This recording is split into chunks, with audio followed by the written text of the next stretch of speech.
What is good with y'all, man? It's your boy Unseen coming at y'all with another episode of Synchronized, man. You know the vibes. It's been a minute, you guys. It's been a minute, man. I don't know why, well, I do know why. That's actually what we're going to talk about is why has it been a minute? What am I doing? What am I doing with my life? Why do I not care about you guys anymore? No, but seriously. No, I mean for real. It's not that I don't care about y'all. It's just like, bro, I got other things in my life that I got going on. And yeah, I'm trying to think about it's been a couple of months, few months since the last one. Um and what we talked about.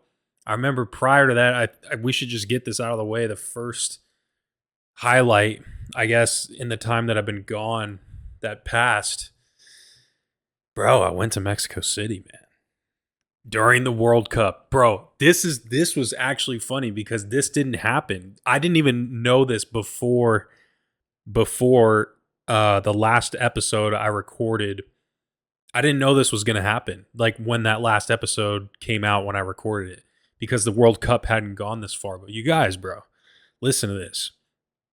I had planned this trip like back in March, maybe April of like, yo, I'm going to Mexico City. We got 4th of July on Friday. So like it's on Saturday, but you get the Friday off for PTO for businesses and around the world and for my job, right? They give me the Friday off.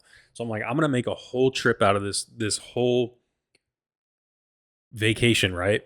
I'm going to make a trip out of this, use this extra day that they give me and go travel to Mexico City. Now that I live out in Dallas, it's a 3-hour flight away. It's like 3-4 hours. This is light work. This is an easy flight.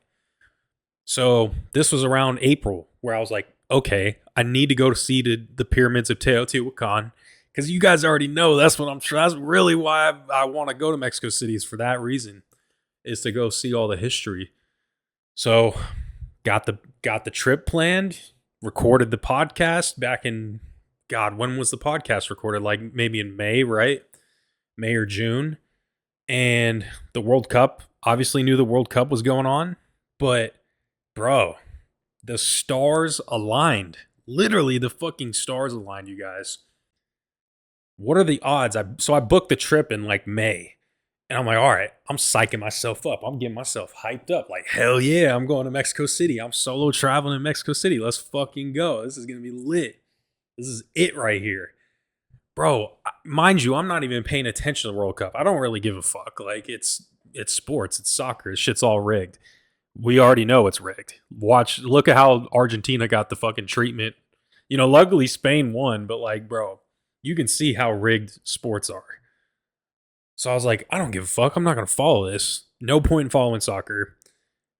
And then just so happens it's coming up like a couple weeks, like 3-4 weeks. So maybe a month out. It's like maybe June, like mid June.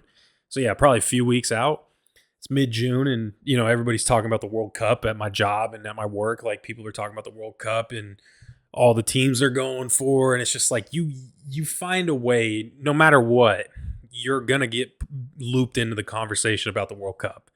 It's the biggest thing going on, and the fact that I live in Dallas, the World Cup was out here. I'm pretty sure Japan played, Netherlands out here, Argentina played out here, so everybody got to see Messi. So just by being in proximity to it, I'm exposed to it. Plus, I'm a FIFA player, you guys. I grew up playing FIFA, so I just know soccer pretty well for an American. And yeah, so when I tell you the stars align, though, bro, had this plan to Mexico City, had the trip to Mexico City. I knew the World Cup was in Mexico City for some of these games, right? Bro, but I did not know Mexico City on July 5th. There was a game in Mexico City, the round of 16. So, like, once you hit the knockout stage, it's like win or go home, right? The round of 16 was in Mexico City, and I realized, like, this is like mid June, like, oh my God, I just booked a fucking trip to Mexico City, 4th of July weekend. So, no Americans are going to be leaving. I'm going to be the only American in Mexico City for 4th of July weekend, and it's the World Cup. There's going to be heads pulling up to this game because it's a knockout game.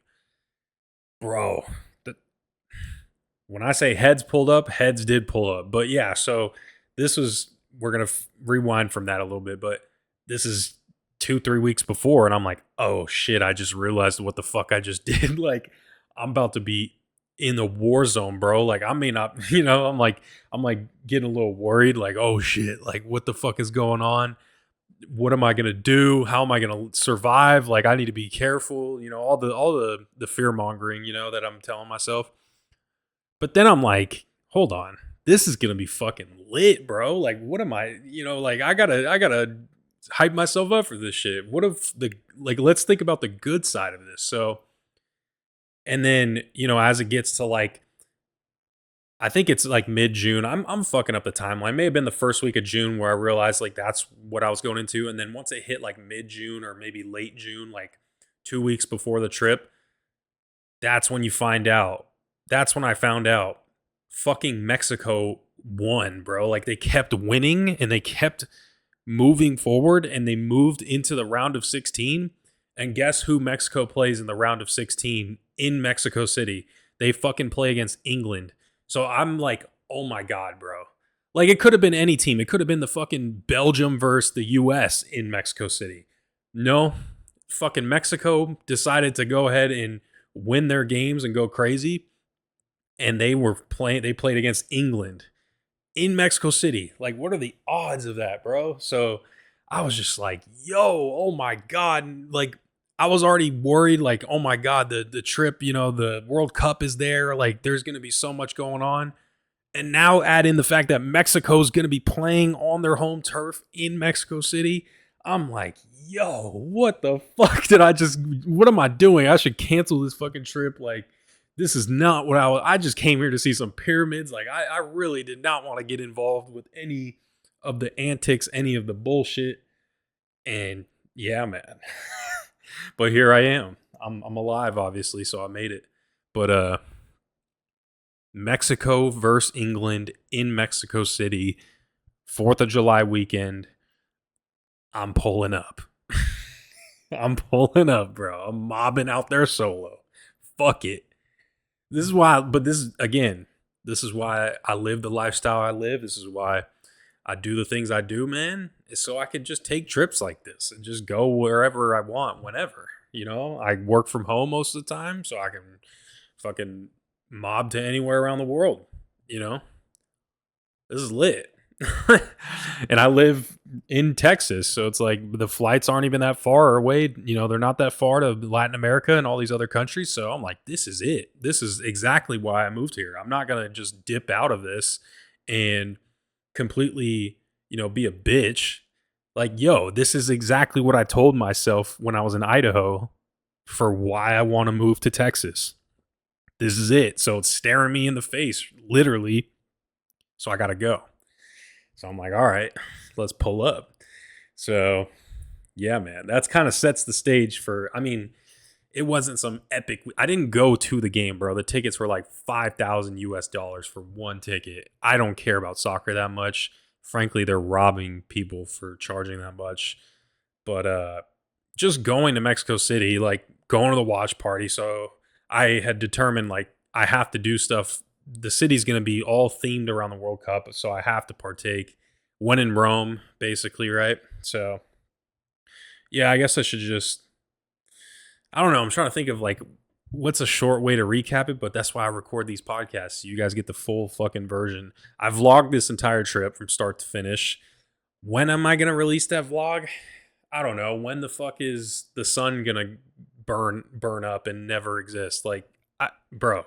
Will I ever fucking release my vlogs? I'll never release my vlogs. It seems like I just don't. I hate editing, bro. You guys got to understand, editing is the worst part of making YouTube and making content, like making YouTube videos and content.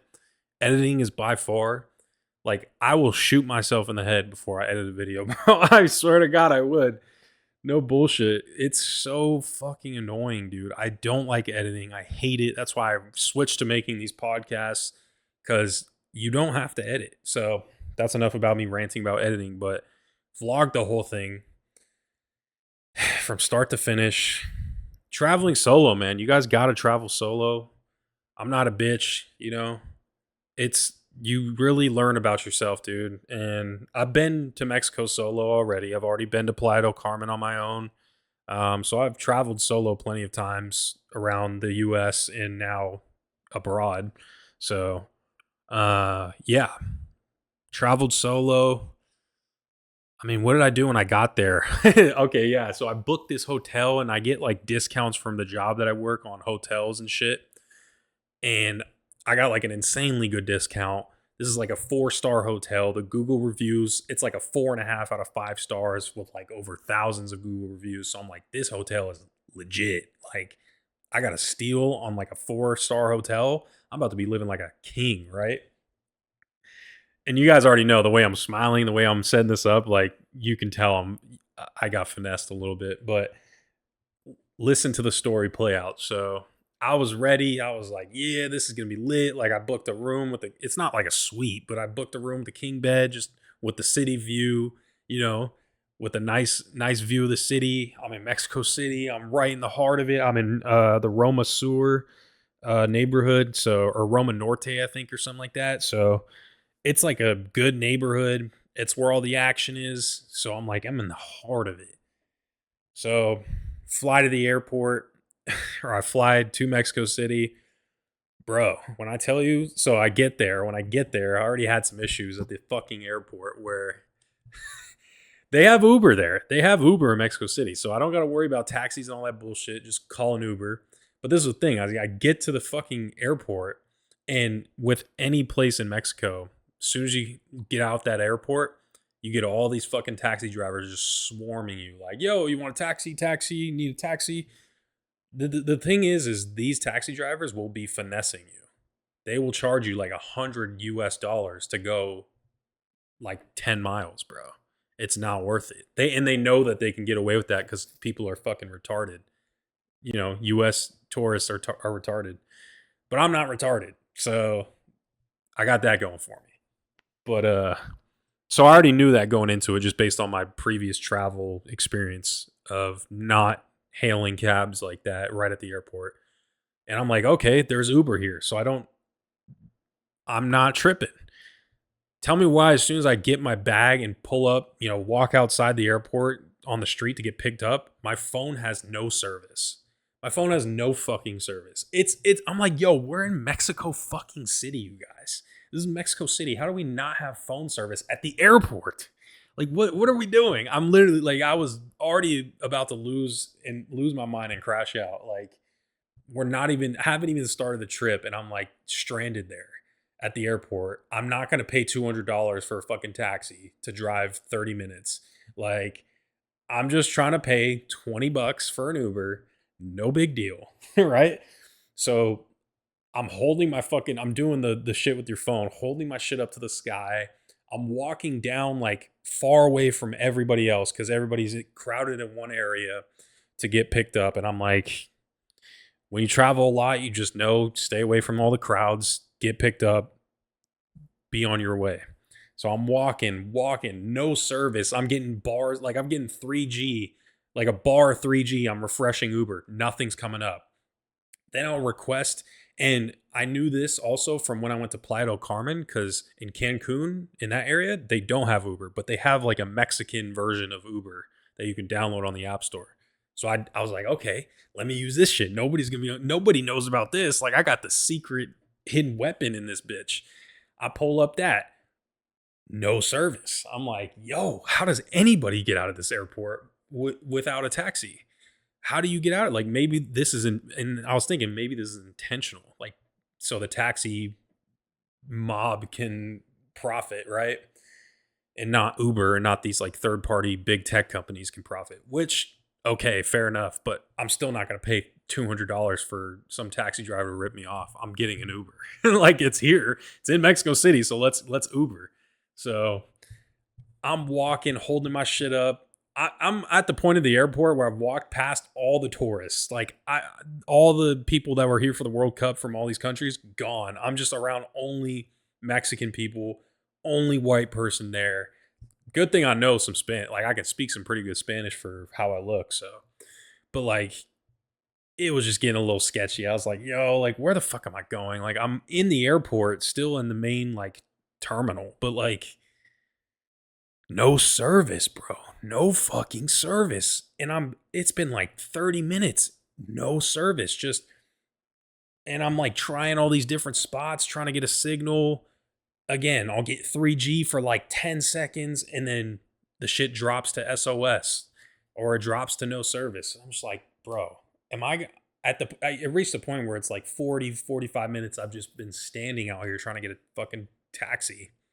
And I'm a patient person, you guys. And I didn't have anything. It was like 4 p.m. So I really didn't have anything going on. I was just tired. I slept terrible the night before. I was like, all right, as long as I can get to my hotel, chilling. So I didn't really have any like urgent plans. I was there from Thursday until Tuesday, so almost a week. But yeah, I got to the point where it was like, it's been 40 minutes, bro. Like, I'm just gonna get a taxi. Like, fuck this. Like, I brought money to spend. I have money. I guess I can't get an Uber. Take my fucking $100, you guys. You win. You guys win. So what I do is I go back to where all the taxi drivers are, just posted up with all their fucking signs, like standing around trying to finesse people. I walk all the way back there, and that's where everybody's at. And the thought just came to me like, all right, I'm all the way back here. I'm about to just go up to a guy and say, hey, can I get a taxi? But I'm like, yo, let me check my phone one more time. One more fucking time. And sure enough, I get 5G signal. And I'm in a crowd. Like, all these people are around me. And I realized right then, this is the only spot in the fucking airport with cell service. Like, just in this one little pocket of the street corner. It's like the dumbest shit ever, you guys. Like, and I was just putting it all together. Like, oh, that's why everybody's standing right here. So I'm like, thank God I can get an Uber. So I get an Uber, pay like $15. I'm like, perfect. So I'm just sitting there waiting for my Uber. And my hotel is probably 15 minutes away from, it's like 4 or 5 miles. Yeah, it's like 4 miles from the airport. Not a long drive at all, right? Get in the Uber, meet this cab driver or meet the Uber driver, and bro, this motherfucker did not know how to drive. y'all can't drive in Mexico. I'm sorry. Y'all drive so weird out there, respectfully. Like, y'all don't have any regard for human life. It seems like it's just a free for all in these countries. But bro, the traffic in Mexico City is so bad. And it also doesn't help that it's the weekend of the World Cup. It's the weekend before, it's like 4 days before Sunday. So everybody's getting here now. I just have the worst timing ever. So the traffic's bad. It's Mexico City. It's already bad. And then add this on top of it.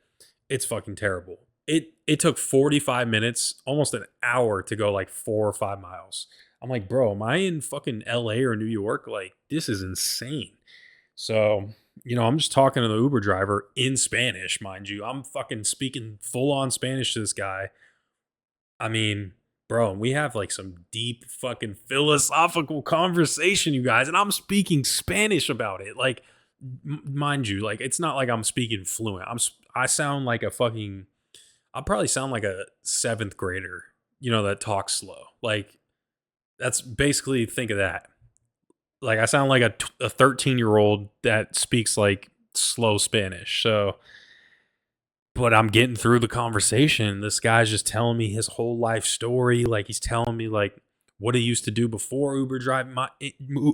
Dude, I can't even speak myself. Holy shit! Like, my mind is moving at a million miles per hour right now. So I'm fucking stuttering. But yeah, I'm speaking full on Spanish, and I kind of pick out and understand what he's saying. Like, I get the idea, but I still don't know what the fuck every word he's saying, because people just speak. It's like I speak slow. And when I'm hearing people, my problem with Spanish is I can speak it good, but when I hear people speak it back to me, that's where I'm like, yo, you got to slow down. Like, I need to understand the words you're saying so then I can understand what to say next. So I can speak quickly. I can speak it to people quickly, but when it comes to listening and trying to respond back, that's where it gets bad. And I can write and read it pretty good. So disregard what I said about the fact that I speak slow. Like I don't speak slow. I have a slow comprehension with listening. People need to talk slow to me. So I was trying to tell him like that's what I was like, yo, I understand what you're saying. I would even tell him this in Spanish, like, yo entiendo, pero tú hablas muy rápido y you know what I'm saying? Like I'm just that's me speaking right there. Like I was like, hey, I know what you're saying, but like you speak very fast, you know, so just trying to make conversation. But this guy's telling me he used to be a fucking chemist. Like he made like his own like hair pomade, like for the hair, like to help hair growth. And he gave me his own shit that he made in the lab, bro. And I was like, I don't know if I trust this. Like, and he gave it to me for free. So I'm like, all right. Well, at least he's not trying to sell me something like most people out there, I feel like, are trying to finesse you. He's just a genuine guy. And he's like, oh, take down my WhatsApp. You know, he's telling me about his family, like, you know, his daughters and what he's been going through with his family. And he was kind of asking me, or I was kind of telling him, like, hey, I'm going through some shit with my family too. Like, it's kind of interesting how we can be from different countries, different borders. Like, borders will separate us, but we have the same issues. We got the same problems. So it's just like, dude, and this guy's in his like 50s, bro. And he's kind of telling me, like, yo, I don't come home from work until 2 in the morning, you know, and I'm in my 50s and my wife works till 4 in the morning. It's just like, bro, yo, people live like this. Like, this is crazy. You know, I get this whole like awakening of just gratitude. Like, damn, thank God I got the life I got, you know, shit like that. Puts it in perspective, basically. That's my first conversation with anyone in Mexico City. I'm like, oh my God, like, what am I in for? I'm in for greatness this weekend. Like, I'm already building connections with people like this in a different language that I don't even speak well. This is crazy. So, yeah, that kind of foreshadows the rest of this weekend, though. But yeah, so that was kind of Thursday. I get to my hotel, pull up to the hotel, check in. I'm like, all right. And bro, when the Uber driver drops me off at the hotel, a lot of hotels, you guys, when you're in Mexico or in these like in these places, these nice hotels, because they know like there's crime and stuff, what they'll do is they'll have like the front desk. Obviously, they'll have the main front desk, but then there'll be like a separating corridor that you have to like walk through, and then you'll reach the actual hotel lobby or some shit to like, you know, and they'll have security that guards that corridor. So I walk into this place, I walk into the entrance, and I'm like, hey, like, is this, you know, and I'm speaking in Spanish, like, is this the hotel or like, is this the hotel, the Fiesta Inn, like hotel? Like, and they're like, no, like, this is the plaza. And I'm like, bro, what the fuck? Like, my hotel's right here. Like, it literally says on my phone, it's right here. I'm not showing the guy this, but I'm looking back at my phone after I talked to that guy. I'm like, yo, my hotel's right here. What the fuck is this? And I'm like, and I got my bag. Mind you, I have my luggage like just chilling with me. So I'm holding my luggage. I walk into this little like plaza, little like room that, again, the security's like guarding this room. There's like gates to get into the place. So I'm thinking like, okay, this is a pretty well guarded hotel in the heart of Mexico City. Hell yeah. But I'm just standing there, the most out of place American, only American probably in Mexico City this entire weekend, looking like a fucking schmuck. And I'm like, I realize, okay, I'm in the wrong hotel. I go out and I'm like on the street now, on the sidewalk with my fucking luggage, trying to figure out where the fuck is my hotel room? Where is my lobby? Where's the lobby? And it's like around the corner. So the Uber driver dropped me off in the wrong fucking spot. I told him it was fine because it says on the map it's right here. I have to walk like half a block. I mean, not even half a block, like a quarter block. So like maybe like a few hundred steps and turn right. And then the hotel's right there. Pull up. I'm like, okay, this is the hotel. This is it. Get my room key. They're like, oh, you'll be on the second floor. And I'm like, okay, I don't really want the second floor. Like, I thought I'd have like a view of the fucking city, like, you know, shit like that. So I pull up to the second floor. They're like, you're in room 231. And I'm thinking, all right, fine. Room 231. Like, that means I'm in the middle of shit. There's no way I'm at the end where like 250 is or 249. Bro, when I tell you I go to room 231, it's the fucking last room on the end. And guess what's right below room 231? Or right next to room 231 is like a bridge that it's only on the second floor. So you can see down to the first floor. Not where the lobby is, but bro, right above my room is the fucking gym. I'm like, dude, what the fuck, you guys? Like, and I'm thinking, all right, I'm not going to be that kind of guy and go and complain and be like, put me in another fucking room.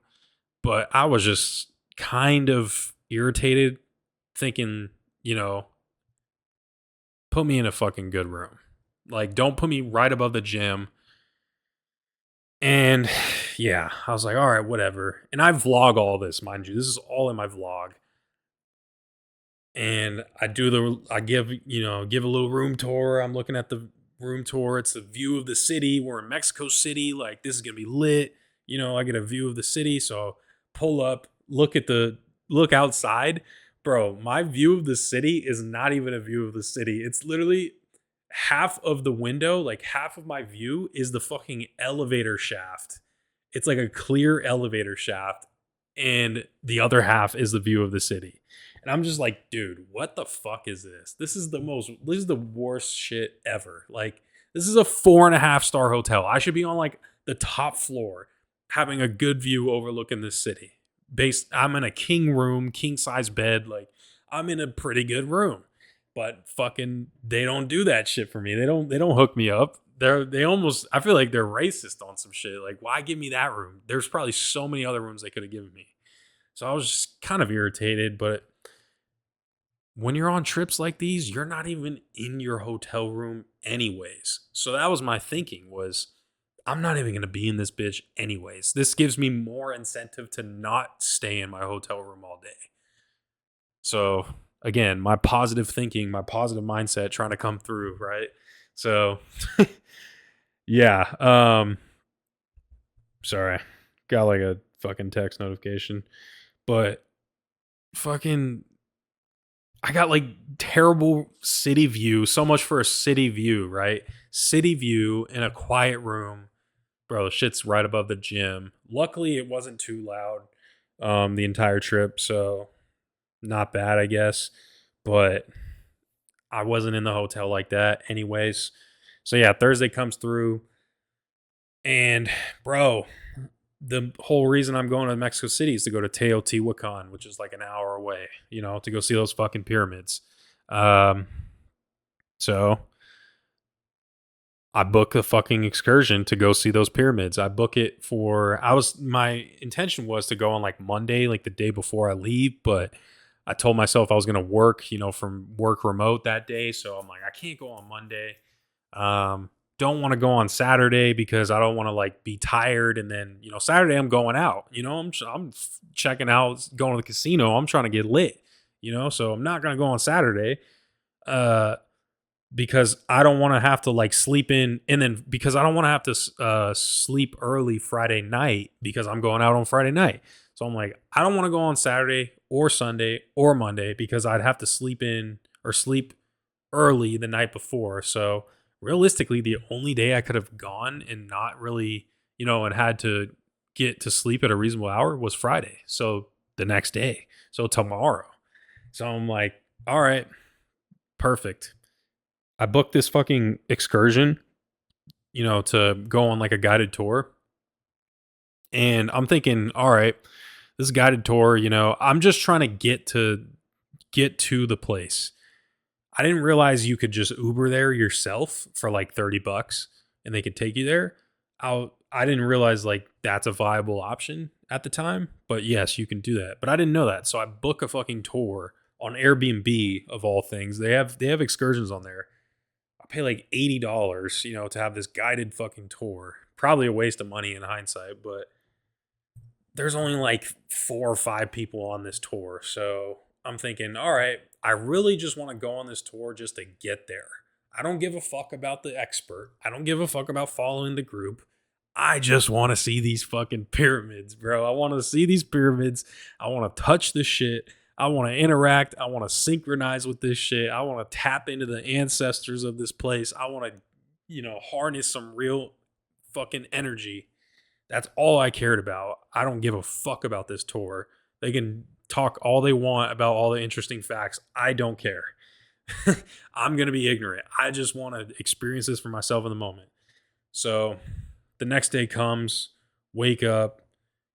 They pick me up from the hotel. Bro, there's only like 4 people on this tour. And of course, it's 2 couples. So it's like 2 married couples that are like probably in their 30s. And I'm just the solo dolo, like 25-year-old, like that just loves history on this fucking guided tour. And I had the intention of breaking off. It's like 6 in the morning, by the way. So it's early. We're going early before all the big crowds get there, that's lit. I'm going to do that. Once I go there again to Mexico City, I'm doing exactly that because this was an insane experience. There was nobody at this place, you guys, for these massive pyramids. No one there. Like, it's the standout in terms of Mesoamerican history. Teotihuacan, bro. But we went early, so I'm with these older couples that are in their 30s, and bro, they're you guys, when I'm with people, when I'm traveling alone, I people watch. Like, that's what you do, right? So I really just sit there and analyze people, and I think about these people in their lives and how did we all get in this moment together? I'm thinking about that as we're like sitting there in the fucking tour bus, like on the way to the place. I'm just kind of thinking, and I just sit there and realize, like, dude, these people would never do this shit by themselves. No one, none of these people would ever do this by themselves. And maybe it's me coping with like the fact that I don't have a girlfriend, I don't have a wife to do this with. So I'm gonna fucking point my finger and like criticize you guys, criticize these people that are happy and in these relationships and are traveling, which they're probably good people, but I'm gonna sit there and just think about it like, y'all are the insecure ones. Y'all are the insecure ones that can't do shit without someone else being there, right? Like, it gets me thinking, like, gets my mind turning when it comes to shit like that. But no hatred towards those people. It's just more so like analyzing human nature. Like, I start to get in this philosophical mode of like, well, why? Like, I'm curious if they like, I just start really questioning those kinds of things. So yeah, I guess that's kind of a little tangent, but the drive there is like an hour away, and they're the tour guide's asking us like, hey, like, where are you from, introduce yourself, shit, all that, like that. So got to meet these people. I'm like, whatever, I'm gonna break off from them anyways when I get there and just go do my own thing and vlog this shit on my own. And we get there, mind you, like I said, nobody's fucking there. It's maybe like max the amount of people I saw there, probably 50 people, like all together. 50 people there. That's nothing across this big fucking site. So get there, and I'm like, all right, I'm gonna stick with the group like for the first like 15 minutes, as we walk our way to the pyramids, because there's more than just the pyramids there, you guys. It's a whole fucking like commune that they built, like a big compound complex of like all these different structures, all these different bunkers, and like almost underground like ruins and city like dwellings and housing. Like, there's a lot that goes into these places, more than just the pyramids themselves. So you have to go through those first, and then you get to the pyramids. So I was thinking, all right, let's just walk through those. It's still dope. All this is dope as fuck. So walk through, and the tour guide's doing his thing, and he's like, looking back and like trying to get us to engage and ask questions. And I'm asking questions. And mind you, I got knowledge of this shit. I've studied this shit. I know about like the Egyptian pyramids. I know about Chichen Itza. Like, I've tapped the fuck in. And mind you, the group I'm with, though, they're just some ignorant, some of them, I don't even think they were Americans, bro. There was like, one of them was from like Vietnam and Australia. Like, she was Asian but has an Australian accent. The other one's from like DC, like, and then you got another person from the UK, and then another one from America. So like it's just a weird mix of couples, but they don't know shit. They're just like ignorant, they're bots, bro. They're just not awake to this shit. But they're on this tour and they're just trying to. This is the thing is I've realized when people go on these tours, they don't give a fuck about the real shit that I'm there for. They don't give a fuck about this shit, you guys. You could just tell in the way that they move. You can just tell in the way that they speak. They're there for the Instagram photo, bro. They really just are. They're there for the IG photo. They're there for, and they're probably there for the memory to create the memory, but I really think it's for the IG photo, for the Christmas card, for the flexing on the other couples that they're friends with. It's such a weird fucking dynamic that this world is in, man. I can just sense it though. Like y'all are just typical tourists. I'm not. Motherfuckers know I'm not. I'm there for the real shit. I'm there for the actual history. I'm there for the spiritual experience that this place provides when you go there, bro. So I just don't fit in, like always. Just don't fit in. And the tour guide knows that I don't fit in because also I'm the only single person there. I'm not with my girl, right? Like the other two couples are there together. So it's just I don't fit in anyways. And then add on top of that my fucking personality being weird and shit. Yeah, don't fit in at all. But the tour guide will he has like a full notebook and binder of all these pictures of like, hey, this is what it used to look like. Here's like studies that they've done, and he's showing it to the group, and I just don't give a fuck, you guys. Like I really don't care about what the fuck like this guy's saying, and he was very knowledgeable, mind you, very knowledgeable of this shit. Not a bad guy at all. He's a great guy, but it's just like, yo, you got to understand, bro. I'm not there. Like, I don't know how to say this, but I'm not here for what you have to say. I'm here to just look at this shit and take this in. I don't care about the history behind it. It's something about just interacting with it not even at face value, but just interacting with it, interacting with these structures with no bias, with no interpretations from others, with no preconceived notions, just in its purest, simplest form. That's what I was there for. But how do you tell? You can't just tell people that. So I would just kind of doze off or like drift away from a group, like while we're walking up to these pyramids and looking at all these other structures. I'd be the one that's behind, like just fucking mesmerized by these structures, the carving, the sculpting, the ability of them to like carve these geometrical, like symmetrical things, shapes, figures out of just stone, bro. Like, and meanwhile, they're all moving on. It's like, yo, you guys, like, you got to sit here and take this shit in. Like, we can't just skip over this. You know what I'm saying? It's just, my pacing was different than them. I didn't give a fuck. Like, I just wanted to sit there for hours. I felt like I was at home. I even made a clip, and this is a clip in the vlog, but bro, I feel like I'm at home when I'm in places like these. Like, this is exactly where I want to die. This is where I'll spend the rest of my life here and be happy. Because I just know, like, this is the shit that changed my life and just made me a better man, bro. Like, it just kept me on a path of righteousness. Mind you, I do think some of the shit they did was fucked up, like human sacrifices. Yeah, it's fucked up. But when it comes to the spiritual sciences, the architecture, the practices of spirituality that they did, other than the sacrifices, right? Like, bro, it's just something about it, dude. It's so intriguing. It just feels so right. It feels so pure. It feels so right. It just feels like I'm in exactly where I need to be. Like I'm in the divine, it's just a divine location I'm in. This is so divine. And I recognize that in the moment.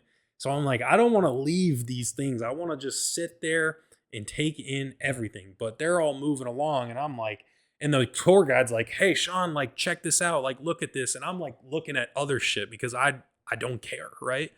So it just got a little weird. And bro, but that's what this whole fucking tour was. I was basically stuck with this group this entire tour. And I just realized, like, what the fuck did I just do, bro? Why did I pay all this money to get stuck with these people? You know, I need to come here on my own. I need to do this on my own. Because when I went to Chichen Itza back in December, I paid to go on a big tour bus. I went on a tour bus with like 30 people, and it was a guided tour. I paid like $100, but I was able to just dip off from the group while we're there and just do my own shit and then just meet up at the tour bus. So I thought that was the whole thing, was like, you go there, you do your own shit, meet back at the bus at like 3:30 or whatever. So I was under that impression. Nah, these motherfuckers kept me there, bro. These motherfuckers would not let me go do my own shit, bro. And it was just so awkward, you know? Like, it was awkward because I didn't want to like piss the guy off to where they'll just leave me. Also, I didn't want to get left behind because I didn't want to be stranded at this fucking place and again have to pay $300 because I don't have phone service. Pay $300 to go back to Mexico City to my hotel. So I was like, fuck, I'm kind of stuck here. So all in all, it was an insane experience nonetheless. Just from walking, bro, these structures are massive, you guys. These things, I don't know how they fucking build these things, bro. And the 3 pyramids of this area, so the Pyramid of the Moon, the Pyramid of the Sun, and then the Pyramid of, I think, of Quetzalcoatl, bro, they're lined up just like the pyramids of Giza in Egypt, synced with the Orion's Belt. It's the craziest shit ever, you guys. Like, it is actually insane, bro. Like, I this is why I go travel, man. It's because it's like, bro, this is exactly what I would read. I would watch YouTube videos, documentaries, movies on all of this shit, all of this history, all of it, bro. But to see it in person, again, this shit is so real. Like, when you're looking at these things in person, it is so real that it doesn't even look real. Like, it doesn't even look these structures look so fake. They're so real that I don't even think it's real. Like, I can't accept reality when I'm looking at these things. I'm like, yo, is this a fake? Like, this has got to be fake, right? Because I'm so used to seeing it on a screen. I'm so used to seeing it in media. But then when you see it in person, it's just like, yo, this shit is real. And it's just there in the middle of the fucking jungle. Like, it's just there. Mind you, this shit was actually like not in the middle of the jungle, but it's like, it's kind of in the outskirts of Mexico City. So it's like people have houses around these things. And bro, I don't understand. I'm going to give you the biggest, here's my hot take. This isn't even a hot take because it's true. This isn't even a hot take, but because this is true. But bro, Mexicans are the biggest fucking hypocrites when it comes to this thing right here. At least Mexicans in the United States. They'll sit there and they'll complain about, oh, US, like all these white people, they're deporting people on stolen land. They're colonizers. They took this land over. They did all this bullshit to the natives, right? Which is totally valid. It is. But they're going to sit there and call that bullshit out. Meanwhile, when every Sunday they're going to church and sitting in the very places of the colonizers that colonized them, of the fucking Spanish Catholics. Isn't that the biggest hypocrisy you've ever seen? They're going to criticize Americans for deporting Mexicans and call them colonizers. Meanwhile, on Sunday, they'll go into a church which was started by the colonizers that colonized the Mayans and the Aztecs and the Incas in the region of South America. They're going to go and worship the same God that their colonizers worshipped. It's the biggest fucking thing it's the biggest display of hypocrisy I've ever fucking seen. It's like, yo, why are y'all not practicing the shit that the Mayans practice? If you're so big on not wanting to, worship or be part of the colonizers' ways of life, then why the fuck are you Catholic?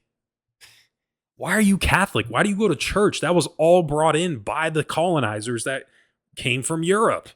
It's just the biggest, and we all know Mexicans are just all Catholics. It's like, yo, you can't sit there and call people colonizers and unrighteous and doing these things on stolen land when in fact you worship the very God of the people that stole your land. You worship the same shit of the people that came and fucked you up. Ridiculous, bro. So that's my rant about Mexicans. Y'all are such hypocrites when it comes to that shit. But otherwise, y'all are great people. You guys are amazing people. And it's weird too, because Mexicans, bro, Mexicans have some spiritual, bro. I know it because it's in their blood, bro. When I look at them, it's in their blood. As I can sense it too. When I talk to them, bro, they're not like religious people. They're more spiritual in their nature because of the fucking history that they have. They are just way more spiritual. They way more in tune with energy, but they don't know how to express it. They just think that that is just what Christianity is. When in actuality, they need to go back to their roots. And that's the thing, man.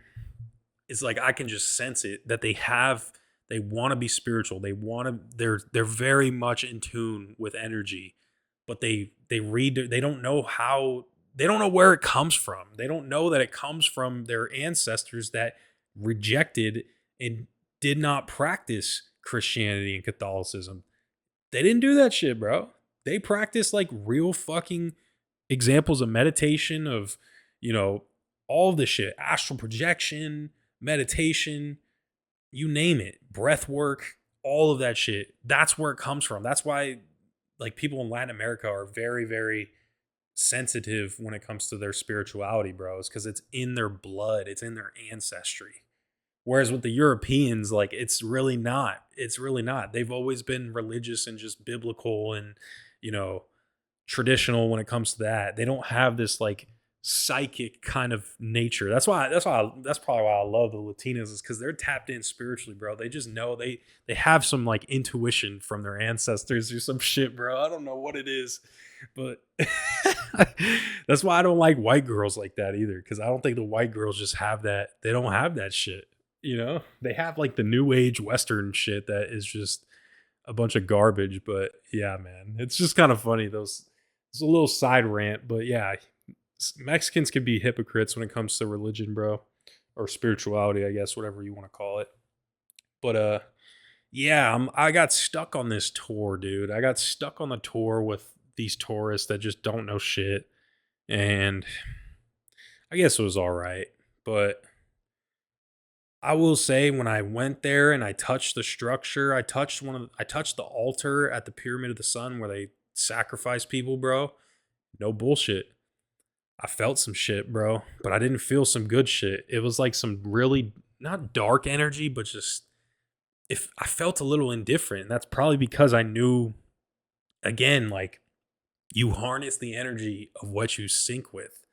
So I could feel like I was in the right place at the right time, but I experienced a different form of energy. So these belief systems are not perfect, you guys. I don't worship these belief systems. I just take inspiration from the good parts of them. And you know, I filter out the bad. And that was me filtering out the bad. Is I didn't really feel that great after synchronizing, you know, kind of like touching and meditating with this structure, bro. It just, I didn't have the greatest feeling of energy. The altitude is insane in this place, you guys. You can't breathe. It's like you're at almost 8,000 feet, bro. You can't breathe. The altitude's insane. The pollution in this area is terrible. So it's just, yeah, you can't fucking breathe.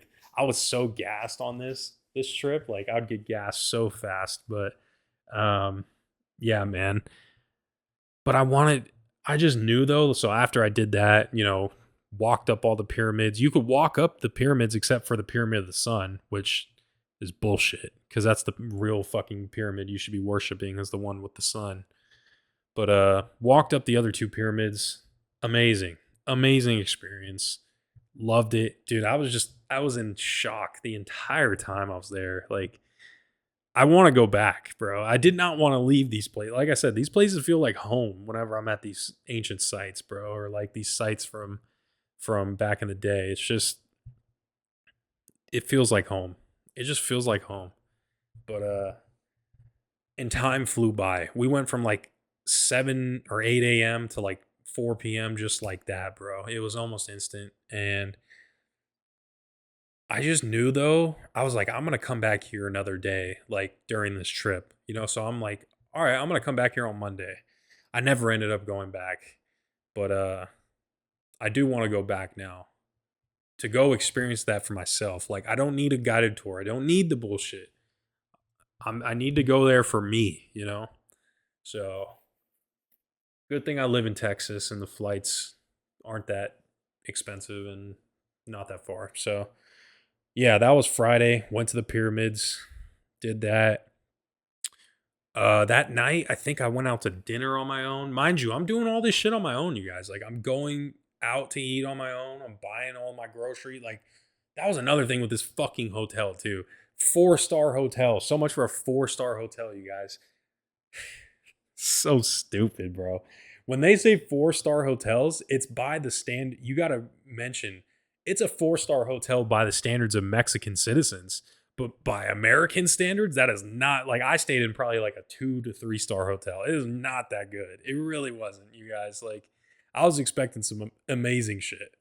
Um, there's no grocery store. Like, there's the closest grocery store to this hotel is like half a mile away. I'm like, what the fuck? Like, so I have to like shop and get my water at a 7-Eleven. And it's just like everything I'm buying is at a 7-Eleven. This is just not it. Whereas when I was in Playa del Carmen staying at a Marriott, like they got a grocery store literally under the hotel. And I'm like, dude, this is lit. Like, I, but I paid this around the same price. I paid the same price for the hotel that I paid for in Mexico City as I did in Playa del Carmen in Cancun in a massive tourist area. And don't get all like the convenience there was not that good in Mexico City. Um, so yeah, mind you, I'm doing all this though by myself. I'm buying my own groceries, going out to eat on my own, going out to the casino on my own, just doing everything on my own, you guys. Like, and I'm not even tripping, you guys. Like, it's not even a big deal. It really isn't. Mind you, though, it does pop into my head because I'm a human. I'm a fucking man. I'm a grown man. Like, it does pop in my head, like, hey, it'd be nice to share this with somebody. It'd be nice to, take my girl with me or take someone with me, even if it's one of the homies. I'm just going with the homies. We going on a trip. Like, fuck yeah, be nice, but people got too much going on nowadays, bro, and a lot of people are pussy. They won't pull the trigger on these trips. They'll talk all day. We'll talk all day about it on the phone, or they'll talk all day on social media about it, but they won't pull the trigger. They won't actually book it and go. I will do that shit. I will do it because I'm not a bitch. And I know, again, I know the value that these trips, I've said it before in my Instagram, like these trips hold more than just the value of what you get on Instagram. Like, yeah, I'll get some dope IG photos off it, but that's not why I'm going on these trips. But a lot of people go on these trips so they can flex subconsciously. That they'll say that, oh, I'm not going on these trips so I can flex, but subconsciously that's why they're doing it. But they don't know that. They're not aware of that's what's driving them to go on these trips. I don't give a fuck about the social media shit. I don't give a fuck about it. That's why I don't post videos anymore. That's why I don't post anymore. I just don't care. I don't care anymore like that. I'm not trying to wake everybody. Like, my mission of waking everybody in the world up, that's not my mission anymore. You can't change the world, bro. You can only change yourself. So my mission is to really live out the shit that I've been studying and I've been researching for almost a decade now. That's been my mission in the last year, I'd say. It's to go actually practice what I preach. And then I'll come back and bring it to you guys and tell you what, via podcast, I'll tell you what exactly went down. But yeah, so Friday night, go out to dinner on my own. I pull up to this, I think it's Friday night. Was it Friday night? No, it might have been Saturday night. I don't know. One of the nights, pull up to this super nice Italian restaurant, you guys. Bro, because I was just in the mood. Like, mind you, I want street food. I want all the food, like real or authentic Mexican food. Definitely got my fair share of that. So was happy on that regard. But one of the nights, you just gotta treat yourself, bro. Like, you gotta have a nice, like, the way that you would go out and take your girl out to a nice dinner. I'm gonna do that shit for myself. I'm gonna treat myself to that shit. So I find like a really nice Italian restaurant in Mexico City of all things, right? Pretty ironic. Bro, shit was banging, you guys. Like I walked up in that bitch, was like, yo, just got a reservation for one. And they're like, oh, here, right this way. And we walk upstairs. They're like, do you want a view of like the street, like of the city? Like, it's not like a sky rise I was in, but I was on like the second floor of this like rooftop restaurant, really fancy, wearing like a polo and shit. So I'm kind of dressed up, looking nice. And mind you, every room I've gone, every room, every shop, every restaurant, every convenience store, even has a TV in it for this weekend, you guys, because it's the World Cup. So every place you go has a TV. They're wheeling in TVs. So to watch this fucking World Cup. So I'm in this like room, like this small little room upstairs. There's like a group, I get a big table, pretty big table, and it's just one fucking seat, and I'm sitting next to me, like to my left, is like a table of like 7 people, and they're all like in their 60s, and like they're all just out to dinner having a good night on a Friday night, so and they're probably looking at me. They're all native, they're all locals, it's like there's no Americans, there's no tourists in these places that I'm going to. I'm the only American there. So like I said, man, speaking Spanish, like it gets you places, so I'm able to speak Spanish and order food and get what I need. And but yeah, everybody's just kind of giving you that little look. That first time they look at you, they look at you a little weird. Then they don't give a fuck after. But I gotten used to it at this point, bro. Like people don't give a fuck like that. They got their own shit to worry about. But it's just kind of funny when you know you actually do shit for yourself. How people like these people would never do, bro. I think I'm like getting obsessed with what other people think of me sometimes. Like I do get obsessed with that a little bit because I was like that when I was a kid, bro. That's probably where it comes from. It's from my time as a child, like in my childhood, was I would be so obsessed about what people would think about me. Like, do people like me? Am I popular?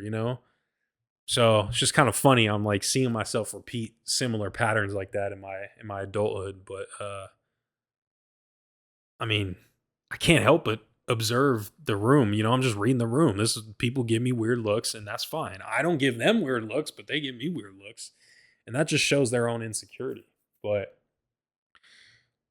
yeah, man. I walk up in that bitch like a boss too. Like I'm fitted. I'm wearing my gold watch. I'm wearing my chains. I'm looking like a fucking actual mob boss. Like I'm mobbing in this bitch. I'm wearing my fucking Air Max 95s. Like I'm nice. You know what I'm saying? Like I'm dressed nice. I'm dressed.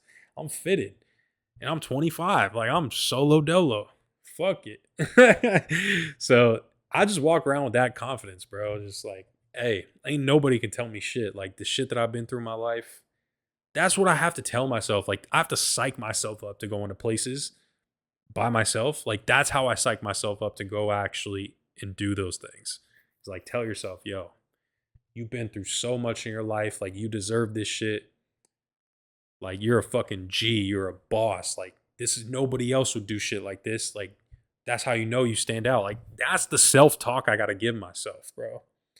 That's what I have to tell myself, and it works. I guess it works.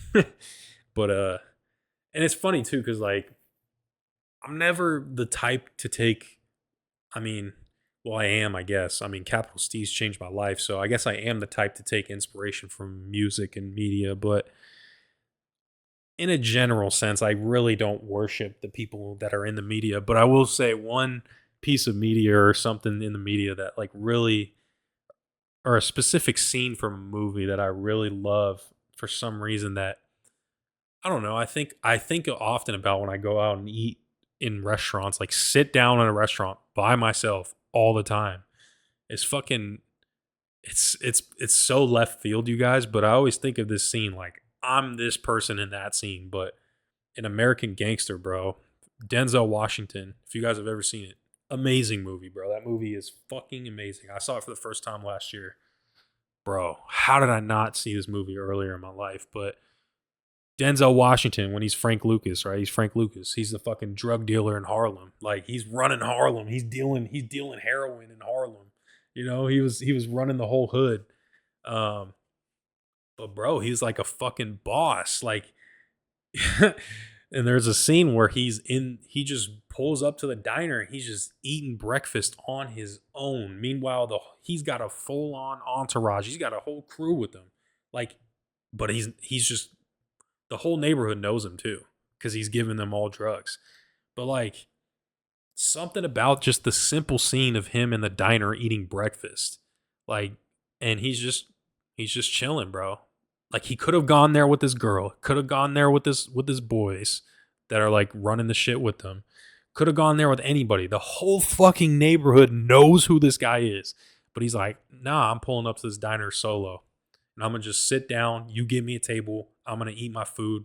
Like, I don't know. It was just like I see myself in that scenes for some reason. Like that's literally me. It's like I'm Frank Lucas in this bitch. Like so that's why I love American Gangsters, because it's just the shit that you gotta do as a man, bro. It's like that's just clear cut example of like that's you a grown man, you a boss if you can do that. You're like that's how I interpret it, is like a boss will sit at the table on his own and be comfortable with that and knows he can do that. And if anybody steps to him, oh yeah, he'll fucking pull the trigger like he did in the movie Frank Lucas did with fucking Tango. He'll actually pull the trigger and kill you when he points a gun at you. Like he's not bullshitting. That's me. I'm literally not bullshitting when it comes to this lifestyle I live. So I don't know, but I hate to like like flex like that. But let me pop my shit a little bit, you guys. Come on. But yeah, man. So pull up. That's great food. Super cheap out there, you guys, too. Like, bro, I got like arancini, shrimp arancini. So like super nice Italian food. If you guys have ever had arancini, amazing. Highly recommend. Arancini, garlic bread, lasagna. Bro, bill at the end of the night. I could have gotten alcohol too, but I don't drink. Bro, $20 with tip. 5-star, like almost a 5-star, probably like a 3 to 4-star, nice high end Italian restaurant. $20. Shit is ridiculous, you guys. Like in the heart of Mexico City, too, mind you. Like it's in a great spot. Like it's not no fucking rooftop skyrise, but I'm in like a really nice Italian, restaurant, cafe. So that was Friday night. Saturday comes around.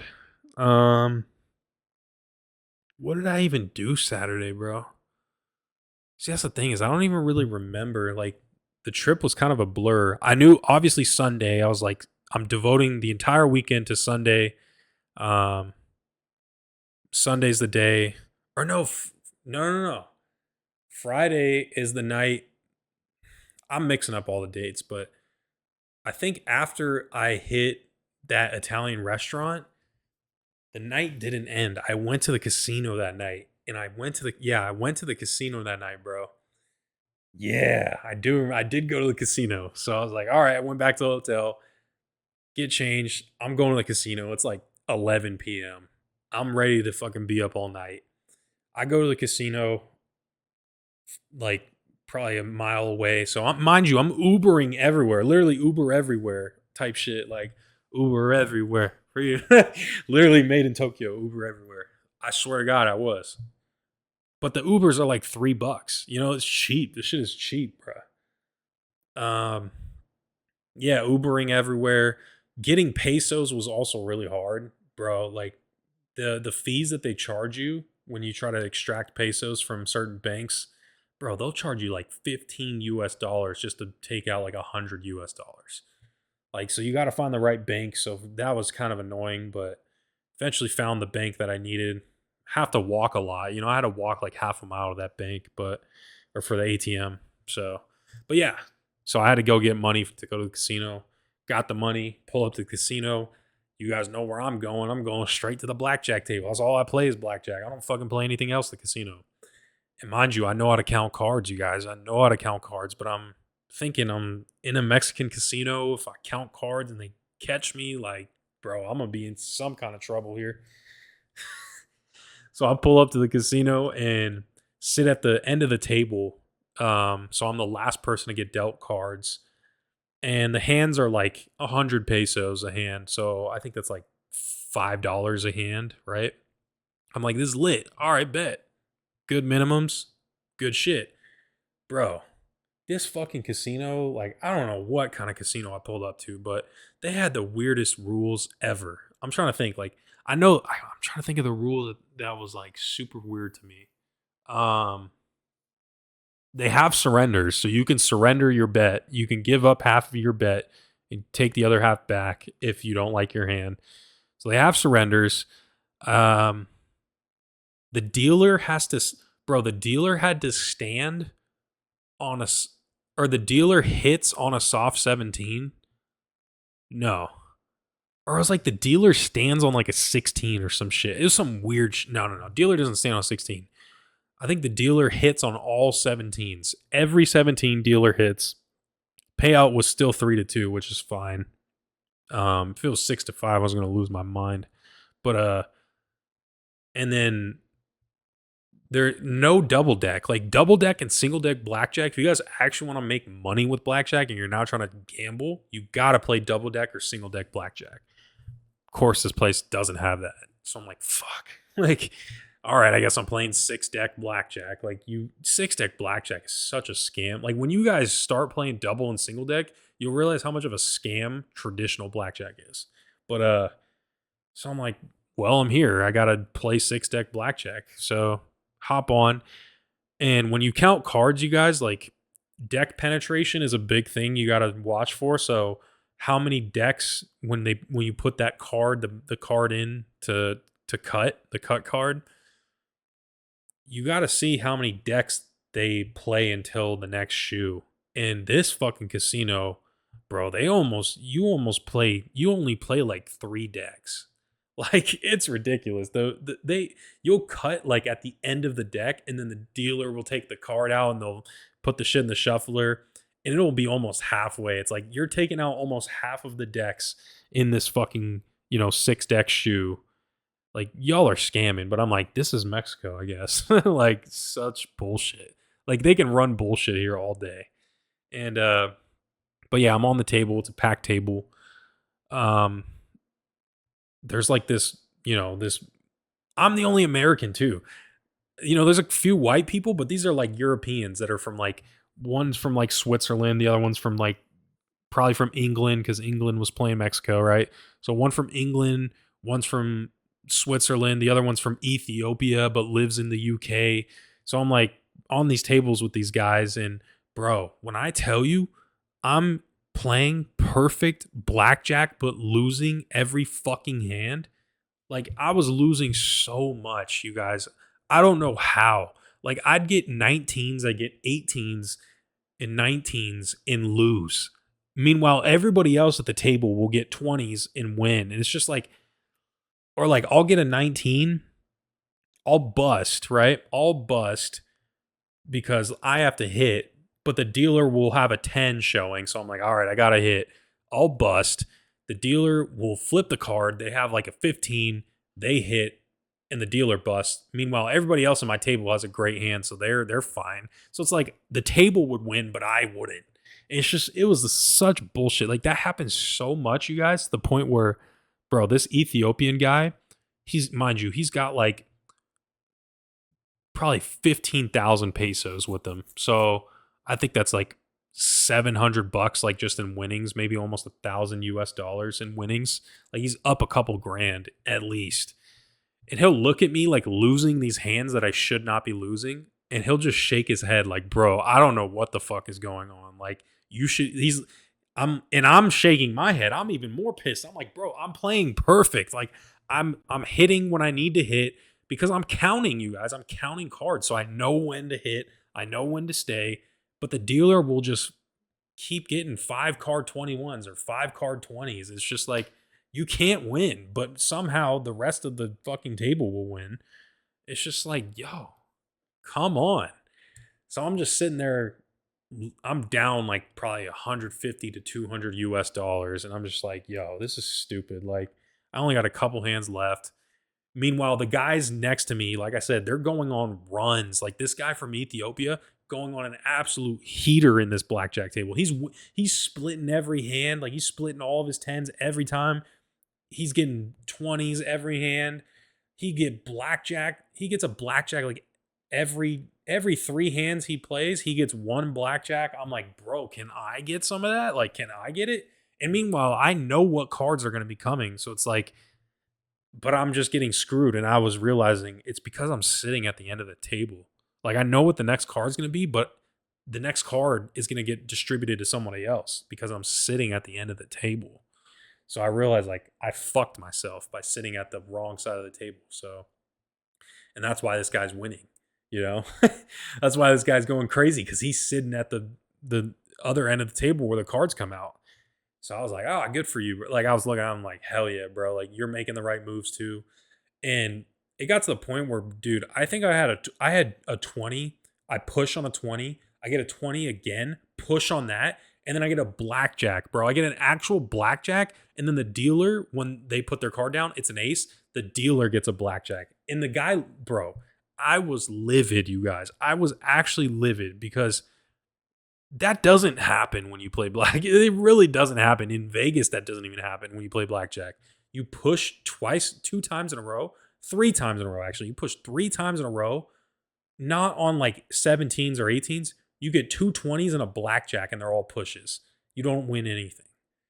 And, bro, and then I'll have a 16. There will be times where I'll have a 16 and, you know, I'll hit and get like a 4, and then the dealer will have a 21. It's just like, what am I supposed to do? Like I'm playing perfect. I should be winning these hands. But that guy from Ethiopia, like, bro, he looks at me and I look at him like he's winning his hands, right? So the dealer will pay him out his hand. He's betting big and he's winning. And then I'm betting the minimum and I'm losing because I'm like, I'm not winning, so I might as well bet low. Me and this guy will lock eyes with each other. So I'm sitting here and he's sitting like on the other side. We'll smile and I'm like, bro, I don't know what's going on. He'll look at me. He's like, dude, you're literally making the perfect reads. Like you're making the absolute perfect reads. Like you should not be losing these hands. And I'm like, tell me about it. And then the dealer will sit there, you know, who's Mexican. She probably doesn't understand what we're saying, but she'll kind of smirk a little bit like, yeah, we're fucking, this is how we do here. Like some shit like that. And yeah, I got to the point where you play more hands and that guy from Ethiopia is still going on he's still winning. He's still up, keeps winning, like positive win ratio. He's winning probably 80% of the time. And it got to the point where we'll lock eyes again. And he's like, actually, yeah, I think he was going to go cash out or something, but he was like, here, bro. Like he gives me like a $5,000 chip, you know, because he's got like 4 of them shits at that point. He gives me 5,000 pesos on a chip, which is what? Let me do that conversion real quick. So yeah, it gives me a fucking 5,000 peso chip. Or no, not 5,000. It gives me 1,000. 5,000 pesos is like $300. He gives me a 1,000 peso chip, which is 50 US dollars or something like that. So that's like 10 hands of blackjack right there. Gives me 1,000. And he's like, does he give me 1,000? Bro, he might have given me 5,000. Because he was up so much money, you guys. He was probably up like 3,000 US, like at this table. Yeah, he definitely gave me 5,000 because I was down like 100 on the night, maybe 200. And he gave me like 5,000 US, which is like $400. And I was just like, yo, I'm going to walk home. Like, I'm done. I just made money. Like, you know what I'm saying? I was at the point where I'm like, I need this money. So he's like, here, bro, like you should be winning these. Like, I'm just gonna give this to you. And I'm like, bro, I appreciate you. Like you're amazing. You're a great guy. And yeah. I was just like, dude, this is so stupid. Like this is the dumbest. I should be winning. Like I should have been winning with him, but that didn't happen. It gets to the point where I think like he gets up from the table, some of his buddies come around and they're watching him play. This one guy, so one of his friends comes and sits at the table. I think he goes to cash out and I stay at the table, and then some other guys come through.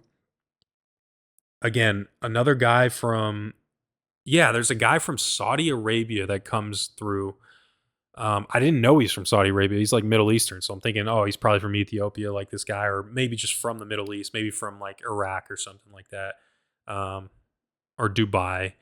And yeah, he sits at the table. He starts playing. He starts winning. I'm pretty sure, and it gets to the point where he goes up and he's there with like a couple of his other homies watching him over his shoulder. One of them's like white European. I'm like, bro, who the fuck are these people? Like, they're all like my age, mind you. They're all like, we're all in our 20s. So I'm like, who the fuck are these people? Why are they here? You know? And I'm just like, yo, these people must be like rich or something. Like, I don't have no idea. And but yeah, we end up the table, I stay there until like 3 a.m. and the table shuts down. It closes. And we were just like running shit.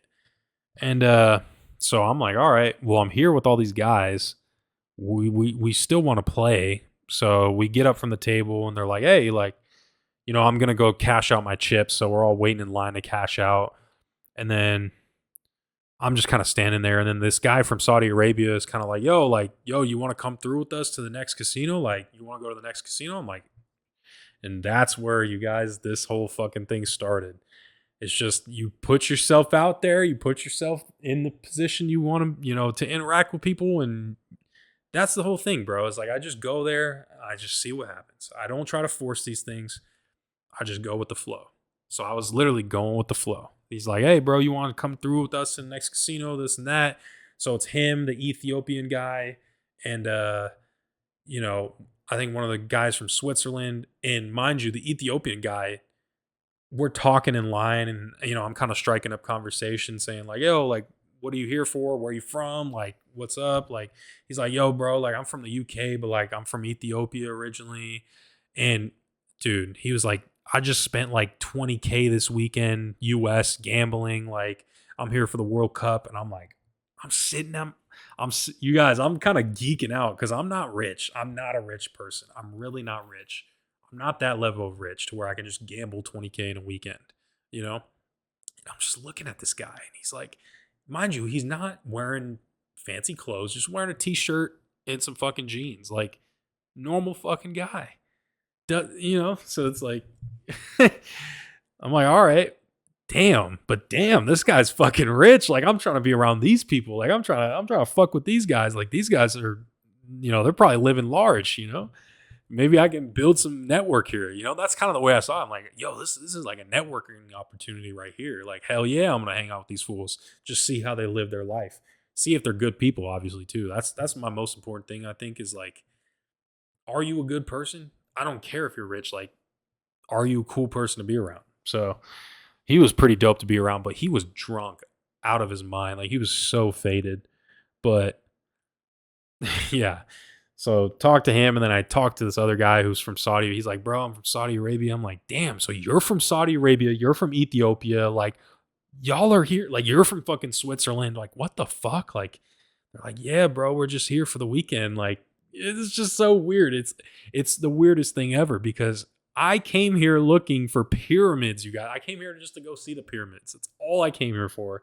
And now I'm talking to these fucking rich motherfuckers from Ethiopia that are probably in Saudi Arabia that are probably like literal oil princes, like just royalty in their countries, probably, or something. You know, they're just so upper class in their countries. And yeah, it's just so weird, man. Just so I followed them. We go to the next casino. We also meet another guy who's like from Mexico City, who's a local. He was dope. Like, he's got his own clothing brand and shit. Like, he's not like super rich. He was actually he was not rich at all. Like, but we were just from all these different backgrounds. Like, and we all just fuck with each other. And so that was on Friday night. And, go to the next casino, this and that. It's like 4 a.m., maybe 5 a.m., you guys. It's basically the next day. I'm not even tired, but it got to the point where that casino that we went to, played a few hands there, won some, they shut down. And I was just like, all right, it's time to go. Like, it's 5:30 in the morning. I'm going back to the hotel, trying to sleep somewhat. So yeah, that happens. Saturday happens. It's Saturday now. I sleep till like 2 p.m. I don't got shit going on either. I'm just like, hey, this is vacation. This is what I do. Like, I'm asleep. Fuck it. So sleep, go get some food. Mind you, the food is like amazing, you guys. I'm getting some really good food. Like just pull up to hole in the wall spots, get some great Mexican food. Um, yeah. I mean, Saturday comes around. Didn't really do much that Saturday during the day. Kind of took it easy. I'm trying to think of did I really even I mean, it got to the point where like I finished what I came here for with the pyramids, so did everything I needed to. Um, it was 4th of July, so that was Saturday, 4th of July. Um, yeah,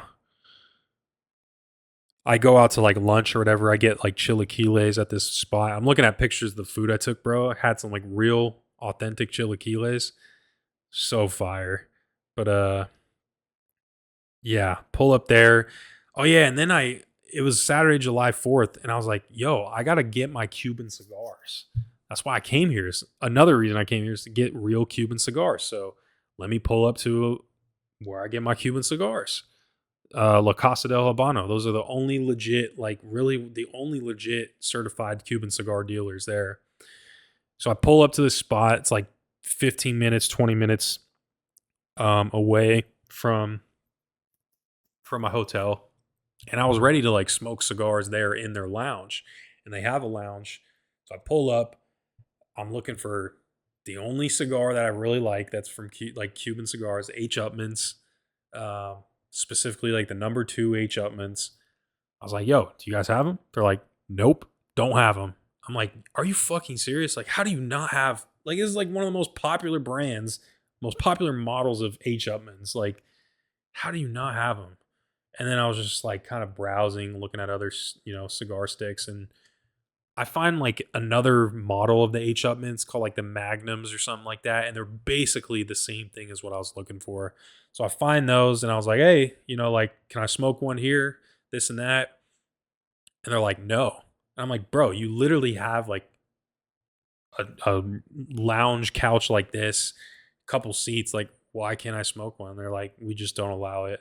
I was like, well, where the fuck am I going to go? And then sure enough, I remember on the Uber drive there, I saw this like cigar bar like on the way there. And I was like, yo, I should pull up to that with this Cuban cigar I just bought. So pull up there. I walk like half a mile there to smoke this cigar. I paid $50, you guys. I paid 50 US dollars for this one cigar because I'm like, and I was gonna come back and get more towards the end of the trip. But I really just wanted to sit down and smoke a cigar and chill. Kind of like how I did in Playa del Carmen, where you just pull up to the lounge, you buy the cigar, you just chill out there on the beach for like an hour, and just sit there and chill. So had to go to a lounge to do that. I probably could have just walked around the street and did it, but I'm not that kind of person. So yeah, pull up to this lounge. They make you buy a cigar at the lounge. They're like, you have to buy a cigar here. So I'm like, fuck. And they're selling real Cubans there, but they don't have H. Upman's. They have like all the most obscure brands. Like they have maybe one Cohiba, like one Perdomo, but that's it. Like, and I'm just like, all right, well, let me get like the cheapest cigar just so I can smoke. Or they're like, you can buy a cigar here or you can pay like 20 US dollars to smoke your outside cigar that I bought from the other place. I was like, I'll just pay that. And yeah, smoke that cigar.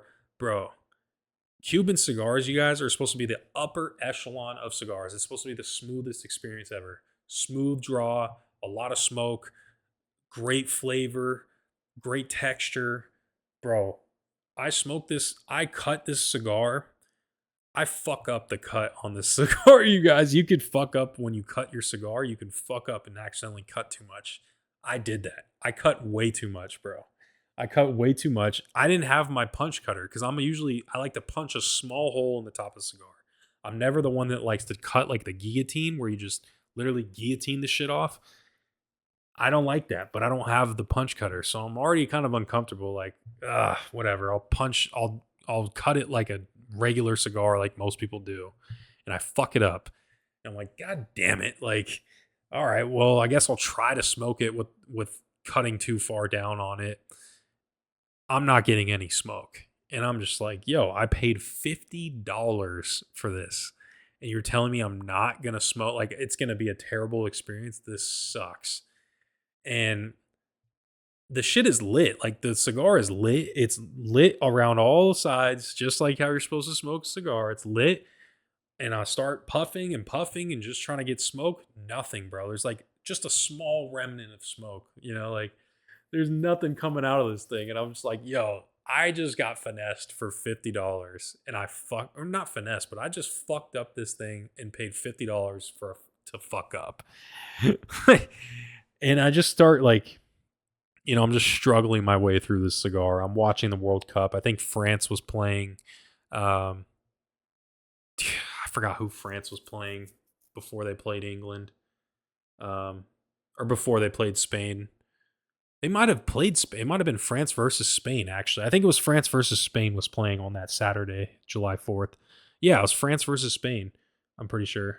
Correct me if I'm wrong. Could have been Belgium, maybe. No, it wasn't. It was France versus Spain. So yeah, sitting there watching that, I'm struggling through this cigar, and I'm just like, bro, this is such bullshit. Like, this is so stupid. I look up like, how do you save a cigar? Like, how do you salvage what you did? If you're not getting a lot of smoke, and they're like, what you have to do is like, you have to like rub your cigar. Like, you maybe didn't have like the cigar is too stiff. Like, that's what it felt like. There was nothing going. I wasn't getting a lot of smoke to come through. So the tobacco was super stiff. It wasn't smooth and like squishy, the tobacco inside. So I start rolling this shit. Like, I start squeezing the shit, pinching the fucking cigar to get the smoke to come through, and it's fucking working. And I'm like, let's go. Like, shout out to the internet, bro. Shout out to the internet. Shout out to Verizon for giving me phone service. So figure that shit out. Smoking my cigar again. I'm by myself, bro. Like, I'm just chilling by myself. And then this guy walks in, and he sits down to smoke a cigar, and he sits next to me. He's like, "Oh, like, you using this?" And he's like Mexican, bro, but he's like speaking good English. I'm like, "Yeah, like, here you go." Like, he's like asking me for the lighter. I'm like, "Oh, here you go, bro." And I'm like, "Yo," but I sit there and turn to him. I'm like, "Yo, are you from the U.S. or like?" I strike up conversation. He's like, "Yeah, bro, I'm live in San Antonio." I'm like, "Let's go." Like, or he's like, "I live in Austin, actually." I'm like, "Let's go. I live out in Dallas." Like, met somebody just from fucking Texas. Like, the first American I've met in the last 2 days that I've been in Mexico, which almost seems impossible. Like, how the fuck did I go that long without meeting, like, other than the people I met on that tour, hadn't met any other Americans. And I was like, let's go. Finally. I don't have to speak Spanish. Like, about time. And I just started talking to this guy. We start chopping it up and just having good conversation. But just the spontaneity of those kinds of interactions is what I'm saying, bro. It's like, that's why I love traveling. Is you can just, I'll never probably see that guy never again. But he would tell me about his traveling experience. He's like in his 30s, mid 30s, but and he makes fucking bank, bro. He makes hella good money. He's able to travel. He's like, bro, like, I traveled with my boss. Like, we went to Thailand, and my boss is like a baller. Like, I get to travel with this guy, and you know, he's doing like, he's getting like, we're getting hookers in our penthouse, like in Thailand. Like, we're doing coke. I'm like, bro, I'm looking at this guy like, yeah, that checks out. Like, mind you, I'm just kind of nodding along, like, hell yeah, bro, that's dope. Like, this and that. Cause I realize a lot of people when they travel, a lot of men especially, like, that's why men solo travel. Like, I realize I get kind of lumped into the group of the guys that solo travel just for the sex tourism, like, American women are fucking annoying to deal with. We know that. So it's like, that's why guys travel abroad, is because they just can't get bitches here or something like that.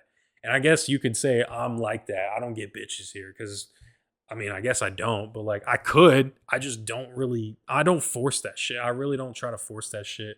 So it almost comes off to these guys that are like, their sole reason for traveling to places like Mexico and Latin America is just to fuck. It's just to have find some girls and just go crazy. I don't travel to these places for that, bro. That's not why I go. That's not why I want to go to Colombia. It's not why I want to go to Mexico. It's not why I want to go to Costa Rica. Like, I'm trying to seize the world, you guys. Like, I'm actually trying to get a wholesome experience some like actual real experience of the world. Like, yeah, it'd be cool. Like if the girl finds me, and if I find the girl, if the girl finds me, and if some shit happens, perfect. But I'm not gonna go there looking for it, you know. So it almost comes off as a little weird because these guys, they see the way I dress. I wear like flashy clothes. I wear nice watches. Like, so they're thinking I'm on the same type of timing. But it's like hard to explain to people like the that kind of intention of why I'm there. It's hard to explain. Like, yo, I'm not here just to have sex. Like, I'm not here just to fuck. Like, that's not the only reason I come to these places. I come here because I want to see the fucking pyramids. I'm such a nerd. I'm a nerd, bro. I'm a nerd. But yeah, it's just like, all right. But like, again, I'm not against it. You can do what you do, but that's just a recurring theme that I encounter when I meet people in these places that aren't from the places that I'm traveling to, that aren't locals or natives. Um, they're just there to have sex, bro. It's just like, yo, that's cool. Like, sure, good time. It's a good time, bro. Not against it, but it's just kind of sad. Like, that's the only thing that you do. That's the only thing that crosses your mind when you go to these places is like, how many bitches can I fuck when I get here? Like, yo, how low vibrational. Like, this is just so, it's so, I don't even know how to describe it. What do I describe that? Like, it's just such low level thinking. It's such low level, like, animalistic thinking. That's what it is. And it's not even to say that like that's only men. Like, bro, there's plenty of women that are on the same type of timing. So this is just a humanity thing, but I digress. But yeah. So he's telling me like all of his stories of like, dude, I went to this place and this place. Like, so he's a traveler. Like and that's what he does. He'll go buy cigars at these different places. And he was kind of telling me like, hey, like my experience with cigars, when he was in Thailand, when he was in South Korea, just shit like that. I'm like, hey, that's dope. That's fucking amazing. That's also another thing. I like to hear people's stories too. It's also fun to like pick people's brains about their story. Um, so yeah, just I'm such a podcaster. Like, I'm actually a podcaster. I swear.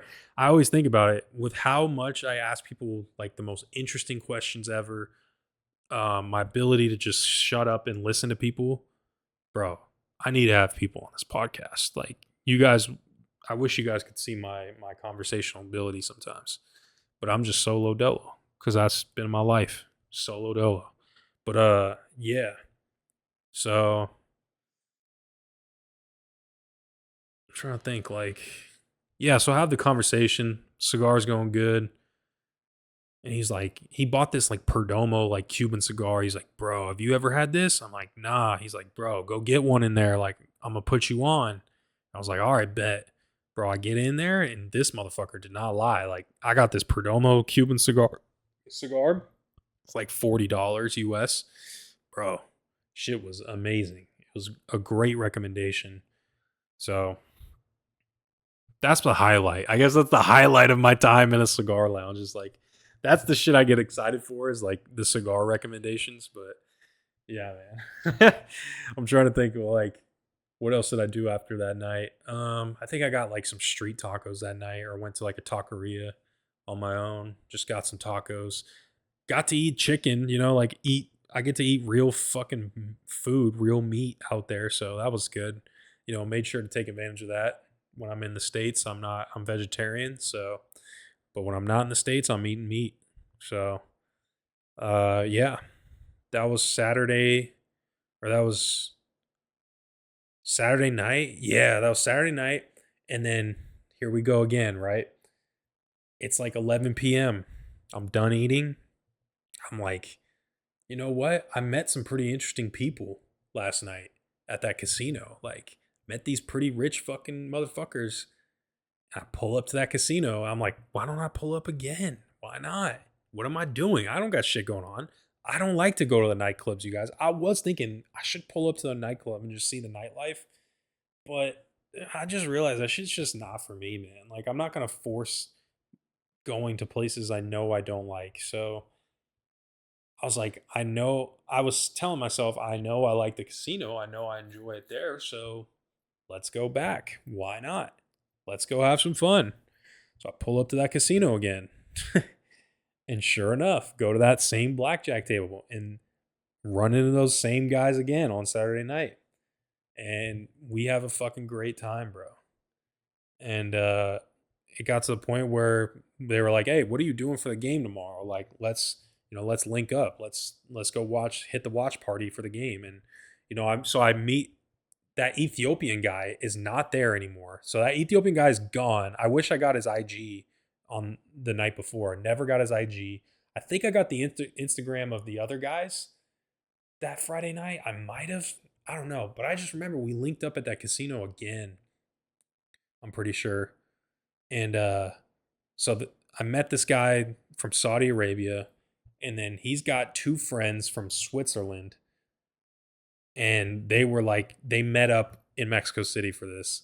So like, I was like, how the fuck do you guys even know each other? Like, you're from Saudi Arabia, you're from fucking Switzerland.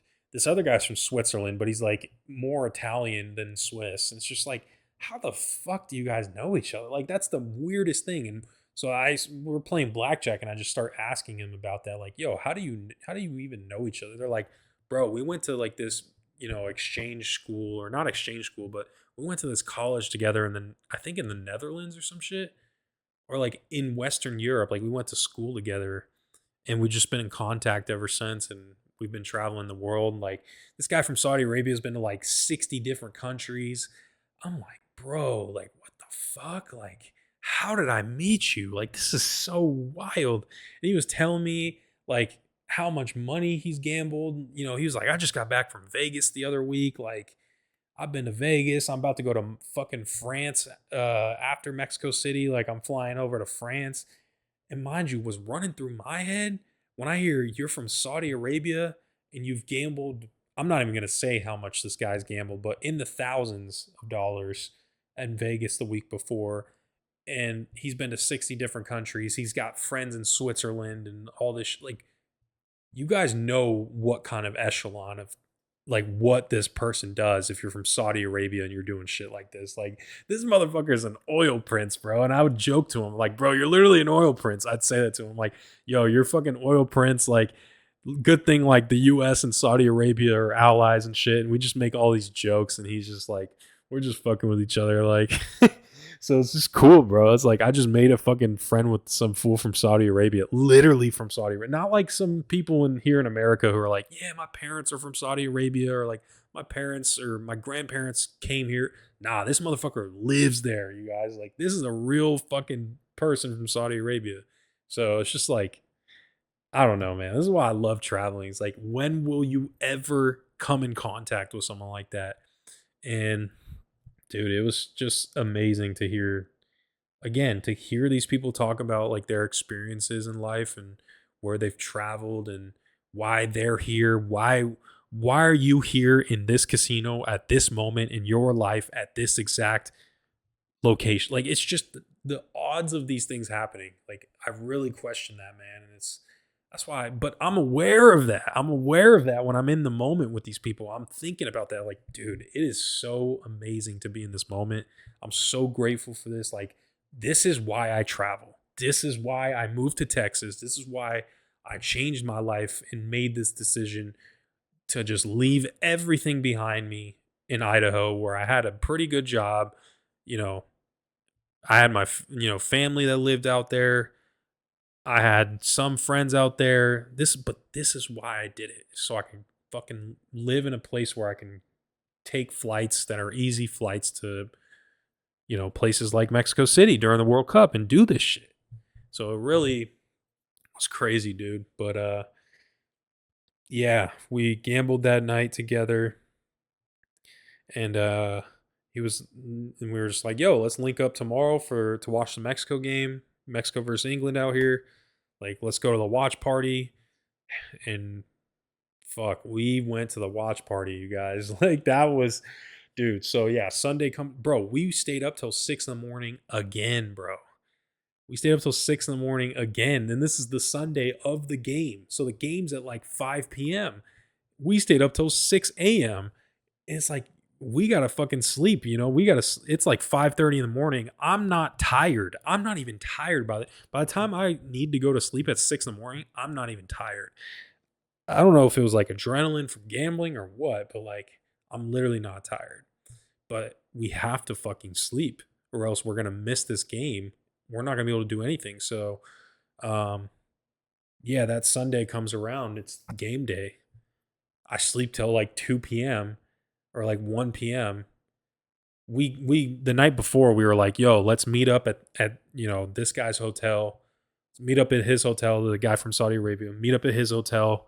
We'll go get some food and then we'll go head over to the watch party. So it's like 1 p.m.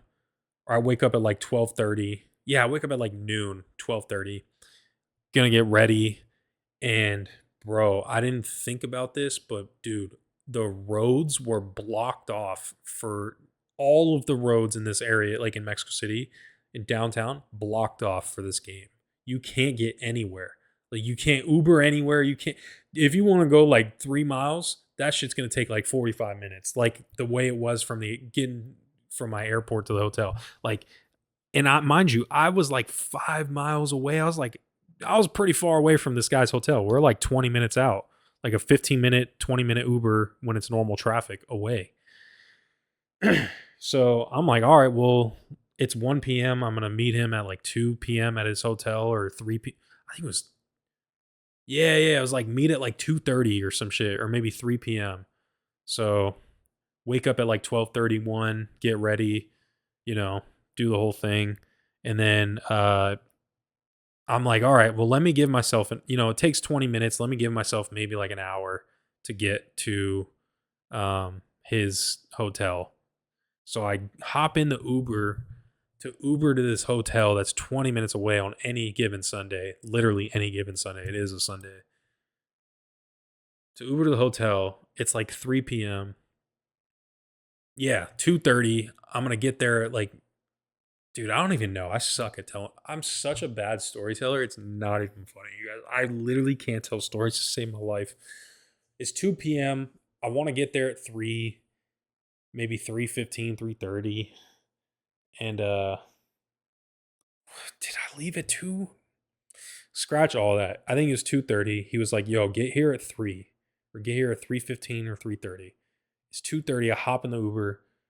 Bro, every road is blocked. Like to the point where you try to go down the major street to get close and it's blocked. You have to like circle back and go down the other road. And Apple or Google Maps for the Uber drivers, it's not updating. Like it doesn't update that like this road's closing, this road's open, this road's closing again, this road's opening again because it's like it's an ongoing situation. And I'm obviously I don't speak fluent Spanish. So I'm like trying to explain to this guy, like, yo, stick to this road right now. Don't turn because it's gonna just you're gonna keep getting thrown in circles. You might as well just commit to one road and just go. And he doesn't understand it and he just keeps turning in circles. And I'm just like, bro. And I'm texting. It's been like 30 minutes at this point, and I haven't gotten anywhere. Like I'm circling the block basically. I'm spinning the block that I'm at. And I'm texting my friend. I'm like, bro, I'm gonna be there at like 4 p.m. at this point. Like this is gonna take forever. He's like, no worries, bro. Like I'm just chilling. Like the game starts at like 5 or 6, 5:30 probably. And I'm like, yo, I'll be there at like 4. Like we're still got time. Bro, the fucking Uber driver keeps going in circles. I'm like about to fucking lose my mind because I'm watching his phone that he's following, like not update, but we're turning down roads where it's blocked, and it's just every other car is doing the same thing. Meanwhile, everybody's in the street walking, like they're the pedestrians. The amount of people walking in these streets because of they know driving is not even a feasible option.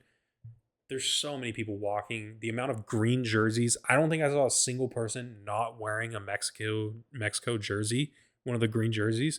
Bro, every single person had that fucking jersey on. So it's like I'm in a swarm full of this. There's cops everywhere just because of the fucking how chaotic everything is. I'm just sitting there thinking to myself, this is exactly what I signed up for. Like, this is it. This is it. This is the World Cup. This is the most popular fucking sporting event ever. This is it. I'm in the heart of it. Like, so I'm like 3 miles away, maybe 2 miles away. It's like 4 p.m. right now, or it's like 3:45 right now. And I'm like, do I just get out and walk with all these people and walk 2 miles? And I didn't even mention this, you guys, but it's fucking raining. It's thunderstorms out here. It's like isolated thunderstorms. So the weather is like 1 minute it's pouring down rain. So everybody's in ponchos on the street. And I'm just like, yo, I can't get out and walk. I'm going to get soaked. Luckily, I wore like a windbreaker, but still, I'm going to get soaked. Like the rain is pouring down and then it will stop for like 15 minutes. And then it will come pouring down again and then stop. And I'm just like, I can't get out of this car. I need to get to this destination. Like I have to get here or else like I don't want to get soaked. So I was stuck. I was stuck in the Uber. And it got to the point where we pulled up to this park and it's like a mile away, maybe a mile and a half away. And the rain stopped. And I told the guy, I was like, I was like, here is fine, like here is okay in Spanish or whatever, like, or I was like, you can go to the park here and I can walk. So I would say like in Spanish, I'd say, puedes manejar al parque y yo puedo caminar a la destinación. Like I can walk, you know? So he understood that, and I was just like, all right, bet. So we finally finds like a spot to drop me off at. And I got like, it's like it's like 3:45, maybe 4 yeah, it's like 4 p.m. And I'm like, yo, bro, I'm gonna be there like 4:15. He's like, no worries. I'm just chilling in my hotel. Like he's such a chill dude for that. Cause he probably knows like every road is blocked off. His hotel is like right down the street from the monument where the big watch party is. So he knows like this shit's blocked off. Nobody's getting in or out. This is bullshit. Like this is hectic. So pull up, pull up to him. And because the rain is insane, right? Like it's the thunderstorm, the rain is pouring down. We go to this restaurant. It's like 4 p.m., 4:15. We're gonna go to this restaurant, eat real quick, and then go to the watch party. It's just me and the guy from Saudi Arabia first. And I was like, where's your homies from Switzerland? They're like, oh, they're on the way or something like that. So me and him are just eating at this spot. And we find out the fucking game gets delayed till like 7 p.m. or 8 p.m. Local time. Or maybe like 7 p.m. Yeah, I think it was like 7 p.m. Game gets delayed till 7 p.m. It's like 5 p.m. now or 4 p.m. now. And I'm like, yo, this might work. Like, this might work in our favor. Like, we got some time now. Like, this is actually lit. We got some time to chill. And he's like, yeah, like, let's go buy some drinks and we'll pregame in the hotel because they don't allow alcohol on the street. They were not letting you buy alcohol on the streets in Mexico City. Forbidden, against the law. They had cops at every vendor, every street vendor. There was a cop next to the person selling shit because they wouldn't allow alcohol. Probably because they don't want people terrorizing the streets or some shit if Mexico loses. See what I did there? Because I'm sure you guys know what happened. Um, but yeah, so we were like, we got a couple hours till the game starts. Let's go up to the hotel, this guy's hotel room, and we'll sit there, have a few drinks, and bro, this is where I really get to start learning about who the fuck did I just meet? Like who are these people that I just met from these countries? Like, cause we're chilling up there for the next couple of hours. Like we don't got shit to do, the roads are closed. What are we going to do? We don't got shit to do. We just found out the game got delayed another hour and a half, 2 hours. Like what are we even going to do? So get some drinks, or we get like some alcohol from the convenience store, get like some pineapple juice, do the whole shit, like mix your own drinks, make your own shit. So I partook in that. you know, no, not a big deal. But I made sure I had some water with me. I start chugging water as soon as I start drinking alcohol. Like a couple minutes later, I'll just start chugging water because I'm just like, bro, I'm not trying to get drunk at this point. Like this is bullshit, you know. So yeah, found out the game doesn't start till 7. It's like 5 p.m., maybe 5:30 or whatever. We already ate, so we're just chilling in the room, chopping it up, and we just start talking about all the crazy shit in the world that's been going on. That's what I'm asking them. I'm like, yo, what are you guys experiencing right now? Like, what are you seeing in Saudi Arabia? What is it like for you in Switzerland? Like, do we have the same algorithm on social media?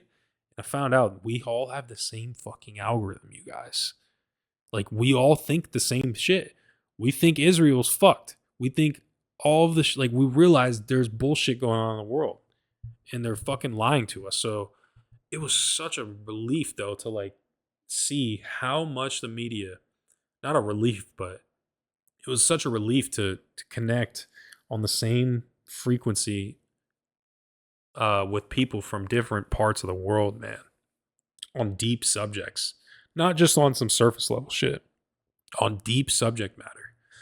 So yeah, we started just having basically a podcast in the hotel room that we were in the fool's hotel room. We just started talking shit and chopping it up and just, I started asking him, I'm like, yo, bro, like, what's your favorite place you've traveled to? Like, what's your favorite, like all the shit that he's been through. Like, what do you do in Saudi Arabia? What do you, just asking him about his life. And bro, he's just telling me some interesting shit, bro. And he's like, telling me, he's like, bro, you're gonna make it real far in life, shit like that, So he's just gassing me up, we're fucking with each other, like, we got respect for each other. So it was dope though. But yeah, man. Gets to the point where we're probably 45 minutes from the game starting. We're like, all right, let's start walking to this monument where the watch party is, where all the screens are. Dude, it was sketchy, bro.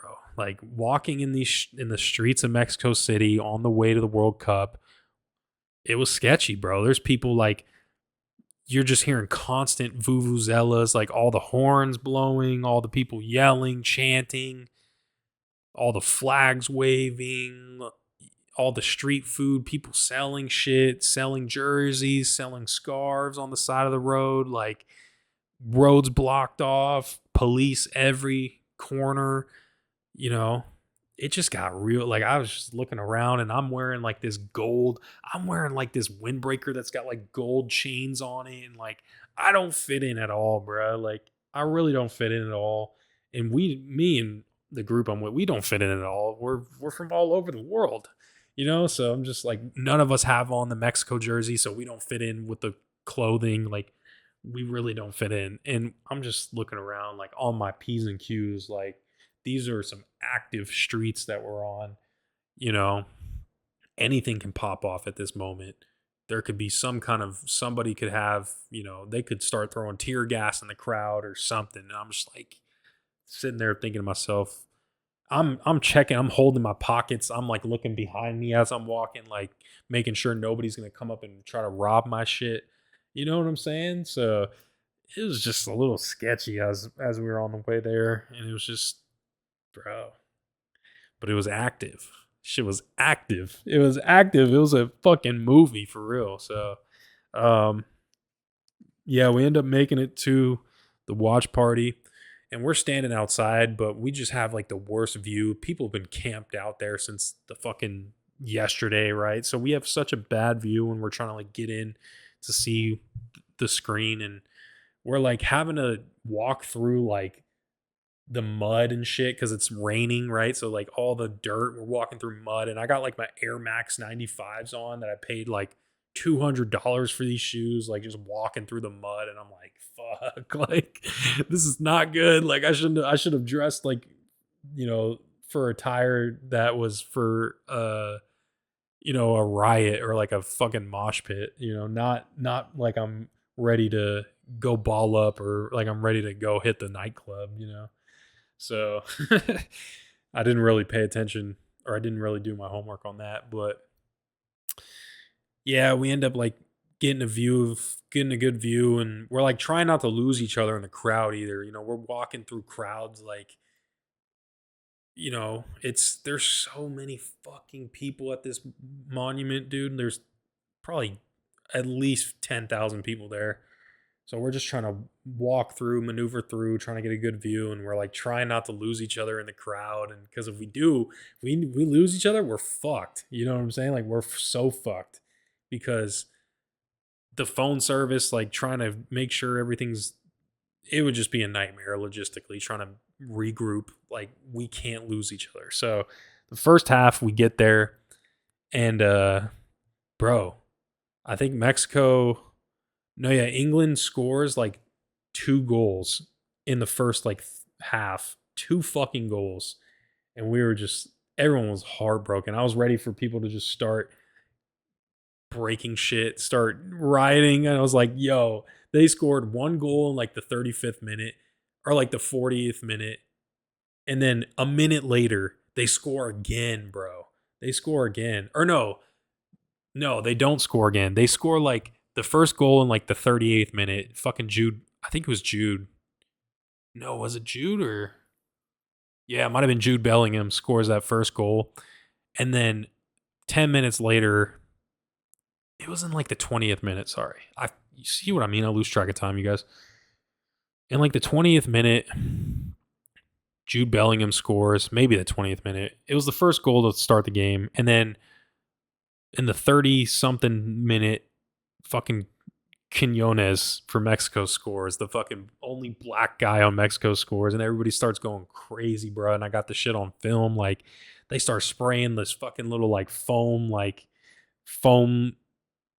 substance around. Like people are just going crazy. There's fucking newborn babies at this watch party, you guys.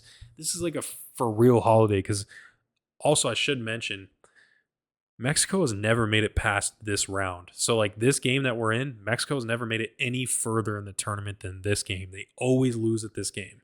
So if Mexico won, bro, the world is going to go crazy. Like Mexico City is going to go crazy. So everybody's at this game. Fucking newborn babies are there. It's wild. I'm like, yo, what the fuck am I? What did I just get into? You know, I'm with these fools from Saudi Arabia and Switzerland. Like, who the fuck? Like, this is solo traveling, you guys. This is like solo traveling at its peak, literally. So yeah, man, it was quite an experience. Quinones scores. It's 1-1, and then not even like 2 minutes later, fucking Jude Bellingham scores again off the kickoff. I'm pretty sure he scores off the kickoff. Yeah, Jude Bellingham scores off the kickoff. So it's fucking 2-1 going into half, and we're like, bro, what the fuck? Like Mexico's is like flopping right now. Like they're fluking this shit. Not fluking, but you know what I'm saying? Like they're fumbling. That's what I'm trying to say. They're fumbling the bag right now. In Mexico City, they're playing probably 30 minutes down the road, you know, from us. They're fumbling. They're fumbling. So it's 2-1, and then it gets to like the 63rd minute or something like that. And then Mexico gives up a penalty to England, and England scores. It's like 3-1. It's like the 70th minute. Mexico's not doing shit. When the second half came, we decided to get away from that watch party, and we walk into a fucking PF Chang's of all places right down the street to go inside to watch the game because we were like, let's get some food. Like, let's sit down and watch this shit. So we pull up, bro. The TV, like I said, every place you walk into has a TV. So this place in the PF Chang's is right there. We're just pulling up, and we get put into this like room on the side for this watch party. Like, because the main room is everybody's sitting down eating. We get put into this room on the side at halftime, and they have like a TV on a stand on a wheel that they wheel in. And bro, it's like an HD TV, but the pixels are all fucked. Like it's like distorted pixels. And then there's a TV up above that does work, but it's like 480p. It's not HD at all. And we could see out the window though. We could look out the window to our right, and we'll see the watch party and the screen of the watch party going on like a little bit down the road, and we could see the big fucking screen, and that screen over there is ahead of the screens in front of us in the restaurant. So whenever something crazy would happen, we would hear the watch party like go like, oh, we'd hear the people down there go like that, and we'd watch on that screen, and then it would happen on the screen in the fucking restaurant. So it was so delayed, bro. So anytime something would happen, or like we'd try to watch the game in the restaurant, you know, you don't want to like break my neck just trying to watch the game on you know, down the road. I'm not trying to break my neck watching that. So we're sitting there, it's like us three and then this other couple like just sitting, you know, off to the side. And it got to the point where everybody in the restaurant, like everybody, all of us, all five of us there, we're just turning our head and we're like watching outside. To the point where Mexico got a penalty. It was 3-1. Mexico got a penalty to where it was 3-2. And we just fucking got up and we went up and went outside on the deck to watch the watch party over there because everything was so ahead, and to obviously record the celebration for when he scores off the penalty. But yeah, Mexico equalizes at 3-2, or not equalizes, but scores a penalty, scores 3-2. And then for fucking 20 minutes, bro, they had so many chances. If you guys watched that Mexico versus England game, Mexico, all they did was cross the ball, and they just couldn't do anything else. And they didn't score because of it. They were never like, there was never any 1-2 play, no one-on-one, like beat your man off the ball. No, it was just run down the side, cross it, England clears it every fucking time. It was actually pathetic to watch from Mexico. Just no creativity whatsoever. They end up losing, and it's like the 88th minute, and it's, you know, the game's about to be over. And I get a text from my homie back in the States. I get a text from my boy back in the States. I'll read you what it says too, because I wasn't even thinking about this, bro. But I get a text from this fool, and he's like, yo, be safe out there. They finna tear the city up once Mexico loses. And I was like, holy shit. So once I read that, I was like, oh, you're right, bro. Like, I was like, thank you, bro. Like, and I realized, I think they're going to, and I texted him, I was like, I think they're going to tear this bitch up whether they win or lose. There's police literally every corner, every 10 steps, there's a fucking police, you know, a fucking policeman. So he was like, yeah, no, they don't play about soccer. They're finna mess this city up worse than the Knicks did, you know, when the Knicks won the championship. Like, and I wasn't even thinking about that. So I turned to my friends that I'm sitting there with, and I'm like, yo, we got to get the fuck out of here, bro. This shit is going to fucking burn to the ground. This place is going to burn to the ground. We're going to die if we stay here. Like, we have to get out of here. So I was like trying to tell him, like, we got to hurry up and pay. Like, let's go. Let's hurry up. Like, you know, it's a 90th minute. The stoppage time's coming through. There was like 7 or 11 minutes of stoppage time, I think, or something like that. So we had like 10 minutes, but bro, we took forever to pay the bill because the fucking cashier, the people at the restaurant just were so slow with trying to like convert the money, and we were trying to make sure we had change and had, you know, we were trying to give them the exact change because we were only carrying like dollars, like, so they had to give us change. We had to sign for it, all this shit. We're also trying to watch the game at the same time, but also not trying to stay too long and not get caught in a fucking flash mob. It's just all this shit, you know, like just hectic. And it gets to the point where there's like 3 minutes left in the game and nothing's going down, you know, mind you. Nobody's rioting yet. Nothing's happening. And I was just like, bro, I think we're good. You know, like, let's just stay. You know, I didn't tell them that, but I'm just thinking in my head, like, all right, maybe we're fine. So the game ends, Mexico fucking loses, and I was looking out, like, out on the deck, like, on that patio that we were on. I was looking out, and I was like, are people going to start attacking these cops? Like, what's going to happen? You know, what the fuck's going to happen? Maybe I just stay posted up in the PF Changs, hoping nothing happens. But then I was thinking, No, they would come into the PF Changs because when you fucking riot and do all this shit, you're gonna fucking, shoot up stores and do all the crazy shit. So I was telling myself, oh, we might need to get the fuck out of here now. Like, we're gonna be the first target. Not the people in the street. Like, the stores are gonna be the target. And then we walk out, bro, nothing happens, dude. At least nothing that I saw. People were just kind of walking back sad. They just had no energy to protest or do any shit, any riots. So I was just like, okay, this works out. We end up going back to the Fool's Hotel, again, which is like down the block, like 15-minute walk or whatever. Maybe not down the block, but you know what I'm saying. So Mexico ends up losing, but hell of a game, bro. There were so many chances. It was actually a really good game to watch. Um, yeah. But yeah, that's what happened that day, Sunday.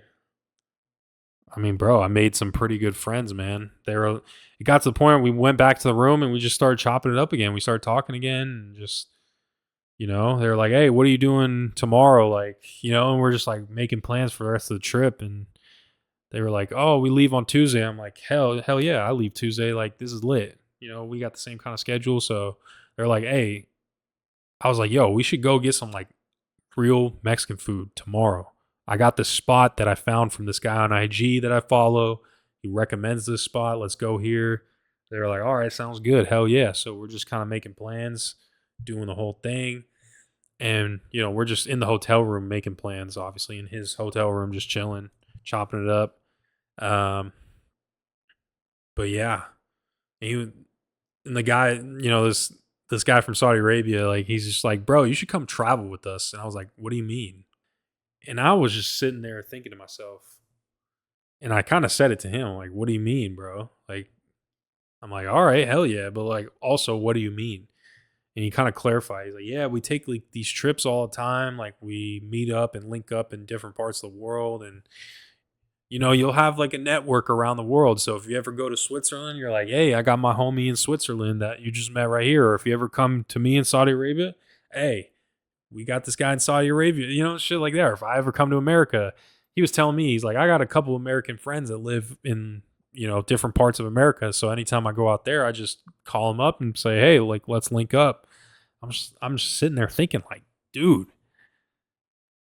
this is what it's about, you guys. Like, this is fucking dope. Like, did I just fucking insert myself into some elite network? I don't know, but I'm just kind of like joking, but it's just dope. Like, people, we're on the same wavelength. Like, we're trying to expand our horizons to meet people from all different parts of the world. We don't give a fuck about borders and governments and countries. We're outside of the matrix. We're trying to be outside the matrix. Like, we're on the same wavelength about it, you guys. That's what I've been looking for in people when I try to meet people, is like, we need to get the fuck out of this system.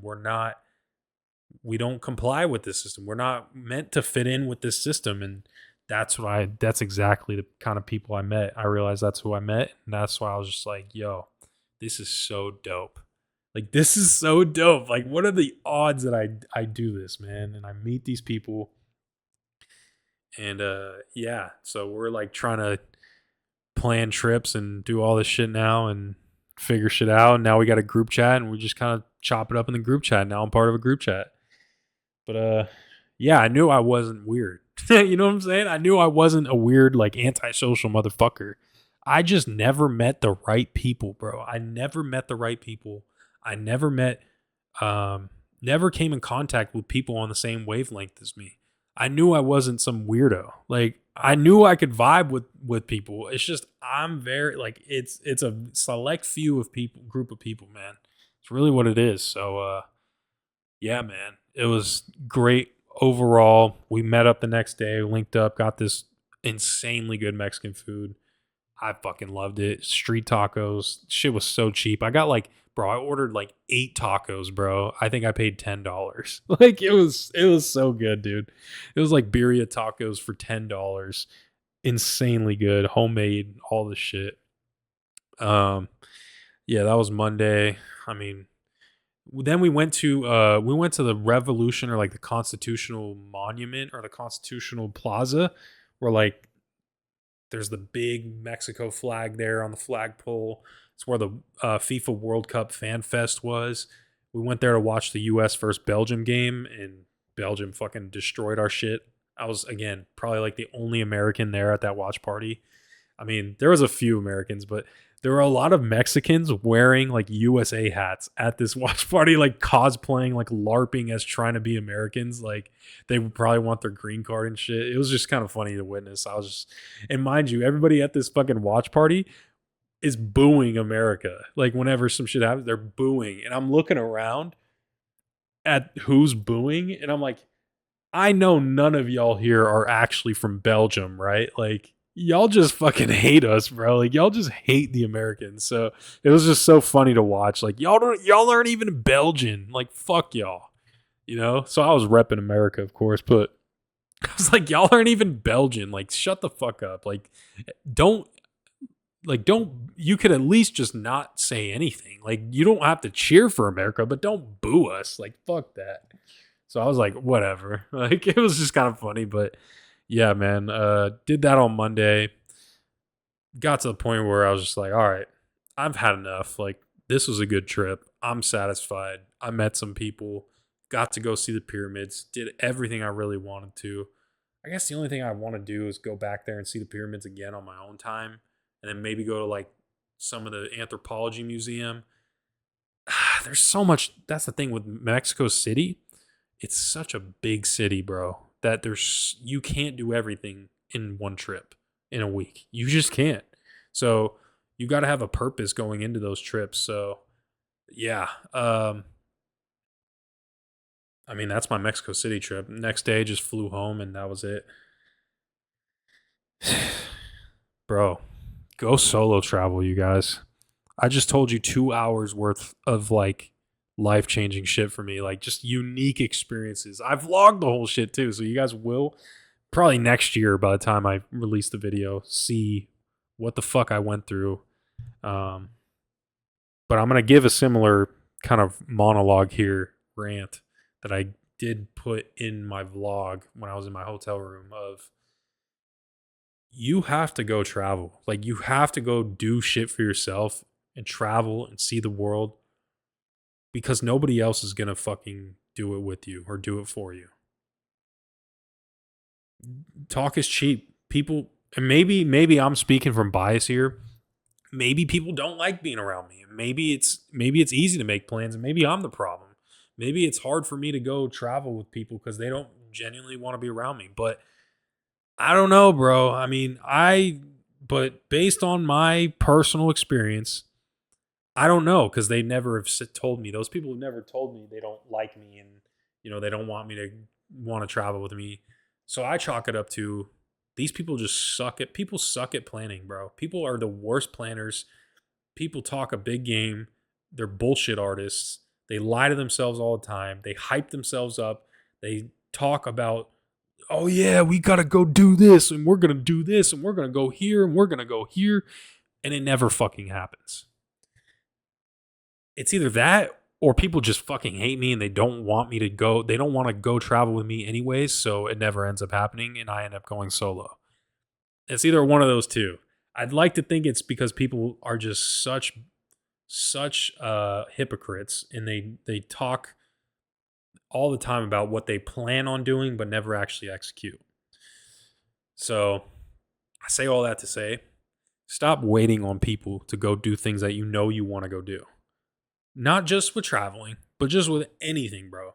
You want to go start playing golf, like learning how to play golf? Go fucking start learning. Stop waiting for your friend, I guess, quote unquote, that won't even, you got to wait for somebody to go do this shit with you. You want to go out to eat tonight? Or you want to go out to dinner? Bro, don't wait for your fucking homie or your homegirl to say yes. Just fucking go. Like, go do it yourself. If you really want to go do it, you shouldn't have to wait for the approval or for someone else to tag along if that's what you really wanted to do, right? See, I really want to go travel. So how bad do I really want to go travel? Well, I'd like to think I want to travel really fucking badly. Okay, how badly? Badly to the point where you don't have to wait for Badly to the point where you don't have to wait for somebody to say yes to go with you? Is that how bad you want to travel? All right, then fucking go on your own. And that's what I learned is like, I want to travel so bad. I want it so bad that I will do anything for it, even if it means I don't get to go with anyone. It sucks, bro. It does suck. I mean, don't get me wrong. It does suck at sometimes, but like at the same time, I just told you this is life changing. This is a life changing experience for the better.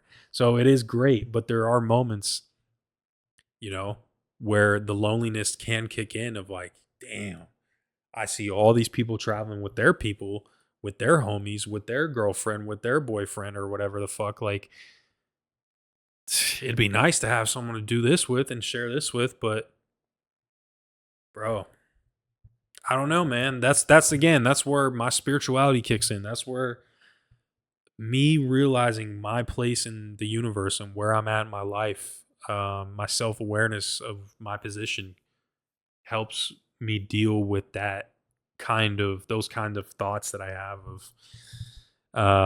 there's a reason that I had to do this by myself. There's a reason I've been through all that I've been through in my life uh, to be in this exact moment.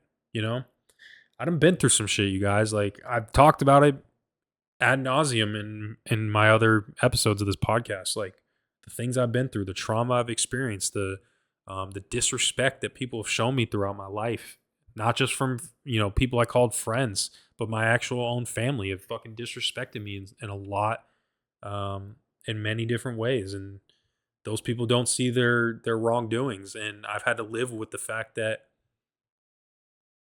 nobody's gonna apologize. People think they're right, but I've got to move on, and I've got to live my own life, and I got to do things for myself. And traveling is always something I've always wanted to do. I've always loved history. I've always loved the history of the world. So I've always loved like learning about other places around the world.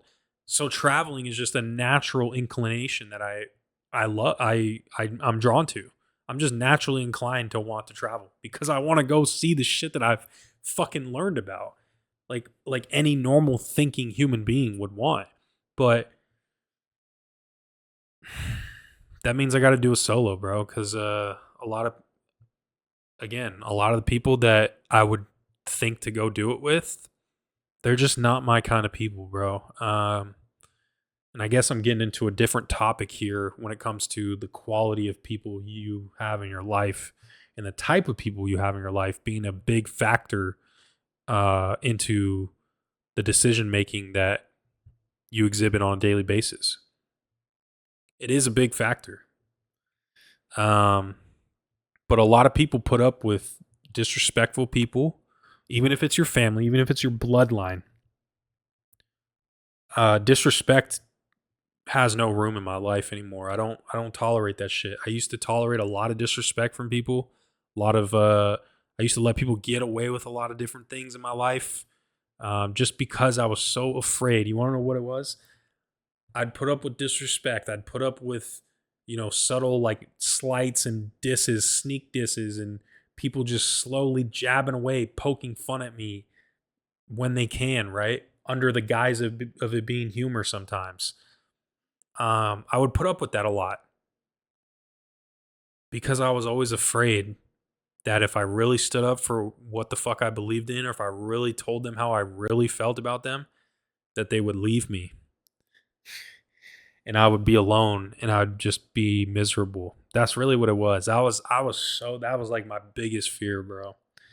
And it got to the point where I just became super hyper aware of that being an insecurity that I had, to the point where I couldn't live with myself anymore, knowing that that was my insecurity, and I'm just sitting there allowing this to happen to me. I know I'm insecure about it. So why don't I try to get rid of that insecurity? Why don't I try to fight this insecurity and try to like better myself and become secure? What's the way to become secure with yourself and being alone? How do you do that? You embrace the solitude, bro. You embrace being alone, and and not as a cost of like, it's not just being alone for the sake of being alone. It's being alone as a result of you standing your ground on your convictions and your principles and your morals. It's not like I just chose to be alone and live on my own and do all these things in my life and travel alone because that's what I wanted for myself. Nobody ever wants to just be fucking alone in their own company. Nobody ever wants that. Typically, there's something that's a catalyst towards that. Like, there's a reason you want peace, right? It's because you've been through war. You know, people want peace because they've experienced war. That's what it is. So that's what I've been through. Is I've been through war. I've been through trauma. I've been through heartbreak. I've been through disrespect. I've been through insults. You name it. I've been through that shit for too long in my life. For such a long period of my life, I've been through that. I've been the butt of the joke. I've been the person, the doormat. I've been the person that people walk all over. I've been that for so long. So I've experienced war for so long. And now I'd become so used to war and just that kind of mentality and that way of life. And I'd normalized it and I'd thought, hey, this is how life is. Maybe this is just the way life is, man. There's nothing I can do about it. And it got to the point where I became aware of my own normalization of something, of a pattern of thought, of a behavior. I became so hyper aware because I've been so fascinated with developing myself and improving myself in all aspects of life to the point where I had to do this shadow work and examine things from my childhood that I'd neglected because it was so hurtful. And this was one of those things. Was as a child, I was that person. I got made fun of. I got bullied. I got, not even by my friends, but my own family did that shit to me. I got bullied. I got insulted. I got made fun of. I got all this shit, bro. All this shit from friends, from family, from people I considered very close to me. Did all that bad shit to me. And also from strangers too. It's not like it was just from everybody, right? Basically everybody was like that for me. And I know I'm kind of generalizing. I'm sure there was a few real ones that were there, but what I'm saying is the majority of people, an overwhelming majority, treated me disrespectfully, and some of them didn't even know they were because I would never sit there and vocalize it. But to get back to my point, I had to analyze that thing. I reached the point of I'd analyzed everything else. This was the only part of me left that I had to analyze and I had to sit there and think about. And that's what I reached. That was the point I reached. Is I sat there and thought about it. And I realized, who's in my life, bro? And why are they still, what's the reason I have you in my life? What's the reason that this other person isn't in my life that used to be in my life? What's the difference? Is the reason that person A is not in my life anymore, but used to be because they treated me badly? Or was it just because of like location and geography and just things we just didn't, continue the relationship? And is person B in my life because of geography, location, and convenience? Or is it because I genuinely want them in my life and I like what they stand for and I like who they are as a person? And I'd answer that question. I'd ask myself that question with every person in my life, every single person, down to my family. Finally got to ask that question. You don't typically ask yourself those questions of, why is this person in my life? You just kind of live your life on autopilot and people come and go, right? That's how it is. People come and go. It's like a season. It's just, that's how it is. But I started to ask and challenge the idea of that coming and going, of staying on autopilot and just letting people enter your life, letting people exit. I challenged that and I said, hold on a second. There's a conscious decision I can make. I am in control of who's in my life and who isn't in my life. I am in control of who I determine as a good person and a bad person. Why am I letting this happen to me? Why have I allowed this to happen to me where I just let bad people come into my life and I don't do anything about it? It's because I was so subconsciously, I was so used to, again, being on autopilot like most people are and just letting things take its course and not questioning who's in my life. So then once I became aware of the fact that I was on autopilot, I was like, all right, well, let's take the autopilot off. Let's get autopilot off. Let's take control of the fucking joystick, of the handle, of the wheel. Let's take control of the wheel and start um, curating and determining and assessing who's in my life. And that's what I'm saying is this will all circle back into why I travel solo now. But I started to ask the question and have the criteria and build the criteria for who's a good person, who's a bad person, and apply that equally across all my relationships. And it got to the point where I realized, dude, the amount of people that I considered low quality and harmful and disrespectful to me, I had more of those people in my life posing as being close to me, posing as being friends, posing as being, someone you would never break a relationship with or never change the dynamic of the relationship with.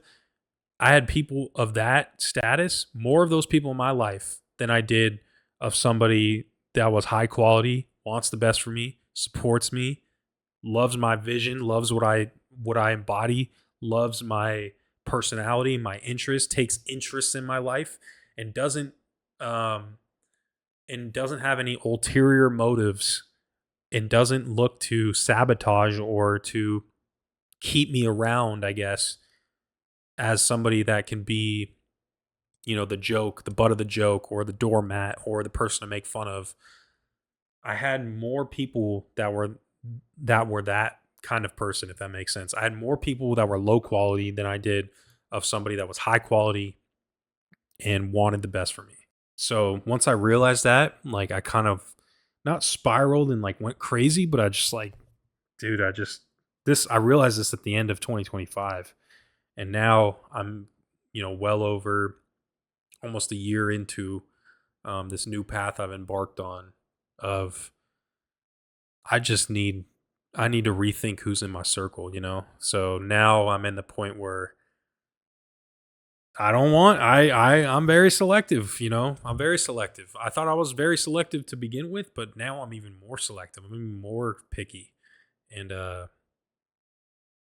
yeah, I've kind of gotten rid of a lot of people I considered friends from my life, from my direct circle. And family isn't always family, bro. Family is not Sometimes family doesn't want the best for you, bro. I don't know how else to say that. Uh they're people. They are human beings too. Just because you share the same bloodline as them does not make them any special. I don't think those people deserve any special treatment. Just because they share the same genes as you doesn't mean their character is any different than the person on the side of the street. If you're a fucked up person, you're a fucked up person. I don't care if you share the same gene pool as me. You're a fucked up person. Um, so once I started to apply that, criteria across every single relationship I've ever had, my circle got real small, and now my phone is dry. Like, I'm really on my own for real. And maybe that's just part of being a man. Maybe that's part of manhood and growing up, is like realizing you really do got this shit on your own. You gotta be on your own, bro. Like, nobody gives a fuck about you. You have to do this shit for yourself because no one else will. And you're in control. So that's the bad part, is like, oh my God, it's a lot of responsibility, a lot of pressure, and it can get very lonely, and it can suck, man, because you really are alone in this shit. So that does suck, but at the same time, the good part is you can control, though. You're in control. You're in control of who's in your life. You're in control of um, how you respond to certain people in certain situations. That you are in control of that. So you can be the architect of your circle. You don't have to let things just happen and let people come and go. You determine if people come and go. You determine if people stay. And that's what I realized, was like, I have a lot more agency over the things that happen than I thought. And I know it's kind of counterintuitive to the spiritual kind of uh, concept that a lot of people say of like, you don't control anything. This is kind of counterintuitive to that. But you do control who's in your life, bro. You do. Because you can simply say, I don't want you in my life. I don't want you in my life anymore. I don't want you around me. Um, I need some distance or I need some space. And yeah, you control that. But you have to suffer the consequences of it, good or bad. But a lot of people never really tell you like that's what you have the ability to do that, you know? So for me, it was learning like you gotta put your fucking foot down and tell people how you really feel.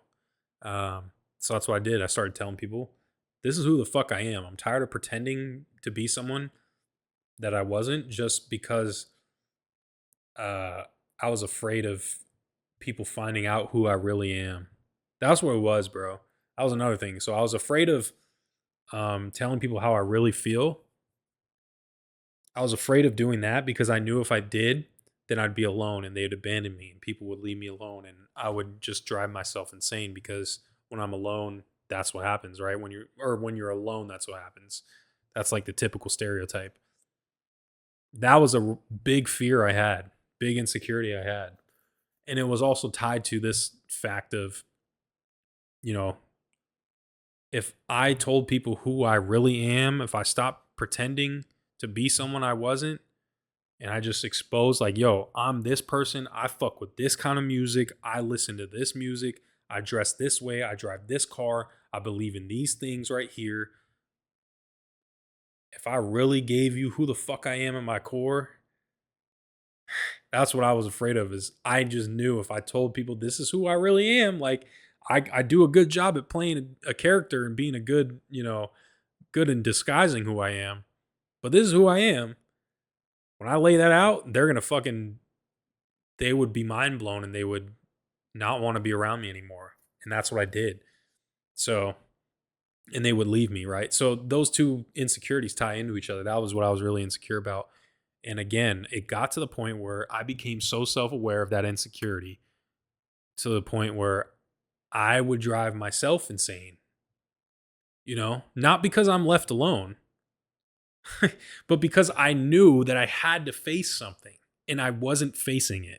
So I was driving myself so insane to the point where I knew I had to say something and speak something because once I made myself aware of this insecurity, you can't become unaware. You can't become ignorant again. So so I had to act. I had to take action. So that's what I did, man. Is I took action and well, I'm alone, but I'm not going crazy and I'm here and I love it, bro. It's like I'm here and I love it and I'm doing well and I'm actually doing better than I thought I would. And yeah, man, it's just like I think like my biggest fear, I kind of conquered it a little. I'm conquering it in the process of conquering it, of like really just being all on your own. Like you are responsible for your own shit. You pay all your own bills. You determine. Like I'm figuring this shit out and I'm succeeding, bro.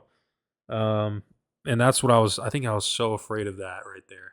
And now I can be who I am. I don't gotta worry about anything else, bro. Because it's like if I can be who I am and not have these people in my life, then why would I ever want to go back to pretending to be someone else just to have them in my life if I know that I can survive on my own being myself? So now it's either you you let me be myself and you be in my life, or if you don't want me to be myself, then you're gone. Sorry, see ya. Like, don't have time for that. Don't have time for that those kind of people anymore. So yeah, man. It's crazy, dude. It's crazy. Like and then it's just like this is shadow work, you guys. This is what shadow work really is analyzing those things of why is that my insecurity? Why do I have that insecurity? Where did this come from? Where did this come from? How do I improve on it? How do I um help become secure with myself, And that's what it was. That's what it took is like this period of uncomfortability of being alone, and now that I solo travel, like holy shit, like I feel like I can conquer the world now. So it's like, this is actually building up my confidence even more in myself, more security in myself. And it's validating everything like that I've ever thought of. I should just be myself, and I shouldn't have to pretend around my family or around my friends. I shouldn't have to pretend to be someone that I'm not for the sake of their approval and for the sake of their presence, because I clearly know that I can survive without their presence.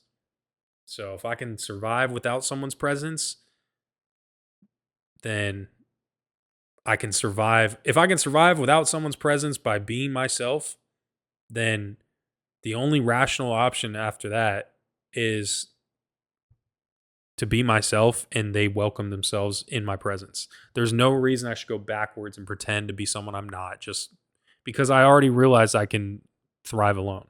So I'm kind of sounding like a broken record, but it's such a hard concept to explain. That's why I'm like trying to work it out as I'm talking.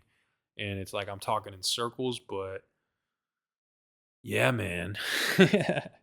A lot of people don't do this, you guys. That's another thing too, is I don't think people think on this level, man. I really don't. And if some people do, let me know.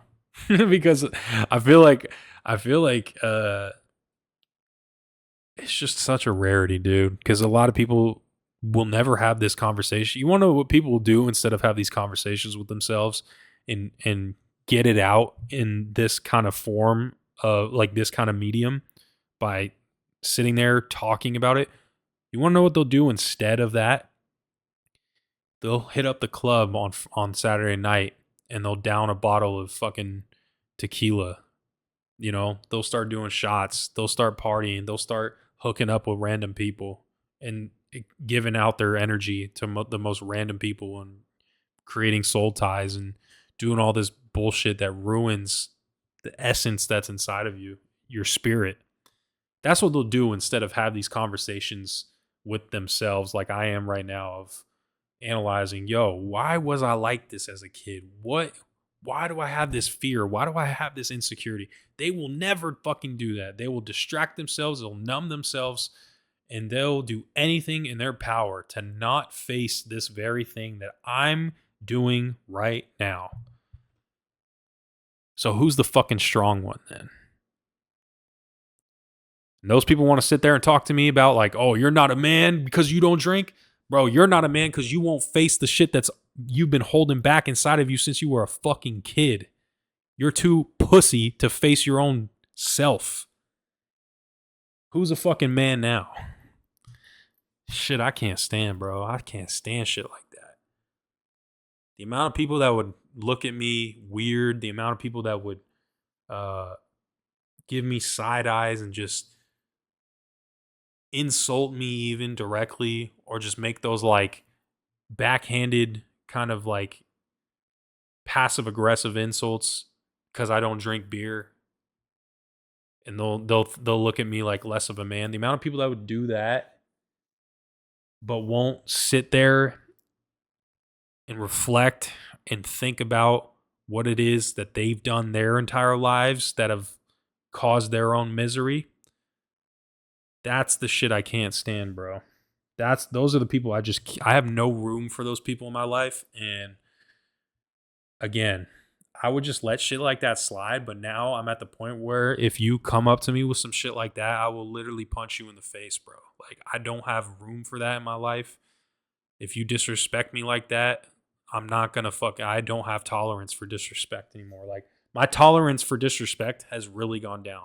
Because once I realized how much I had been tolerating, and because my tolerance was so high for disrespect, that ultimately caused the misery and the pain that I was going through, was because I would never stand up for myself and I would just tolerate disrespect. Once I realized those two were correlated, the unhappiness I had with my life because of the quality of people in it, and my tolerance for disrespect being so high that I have such a high tolerance.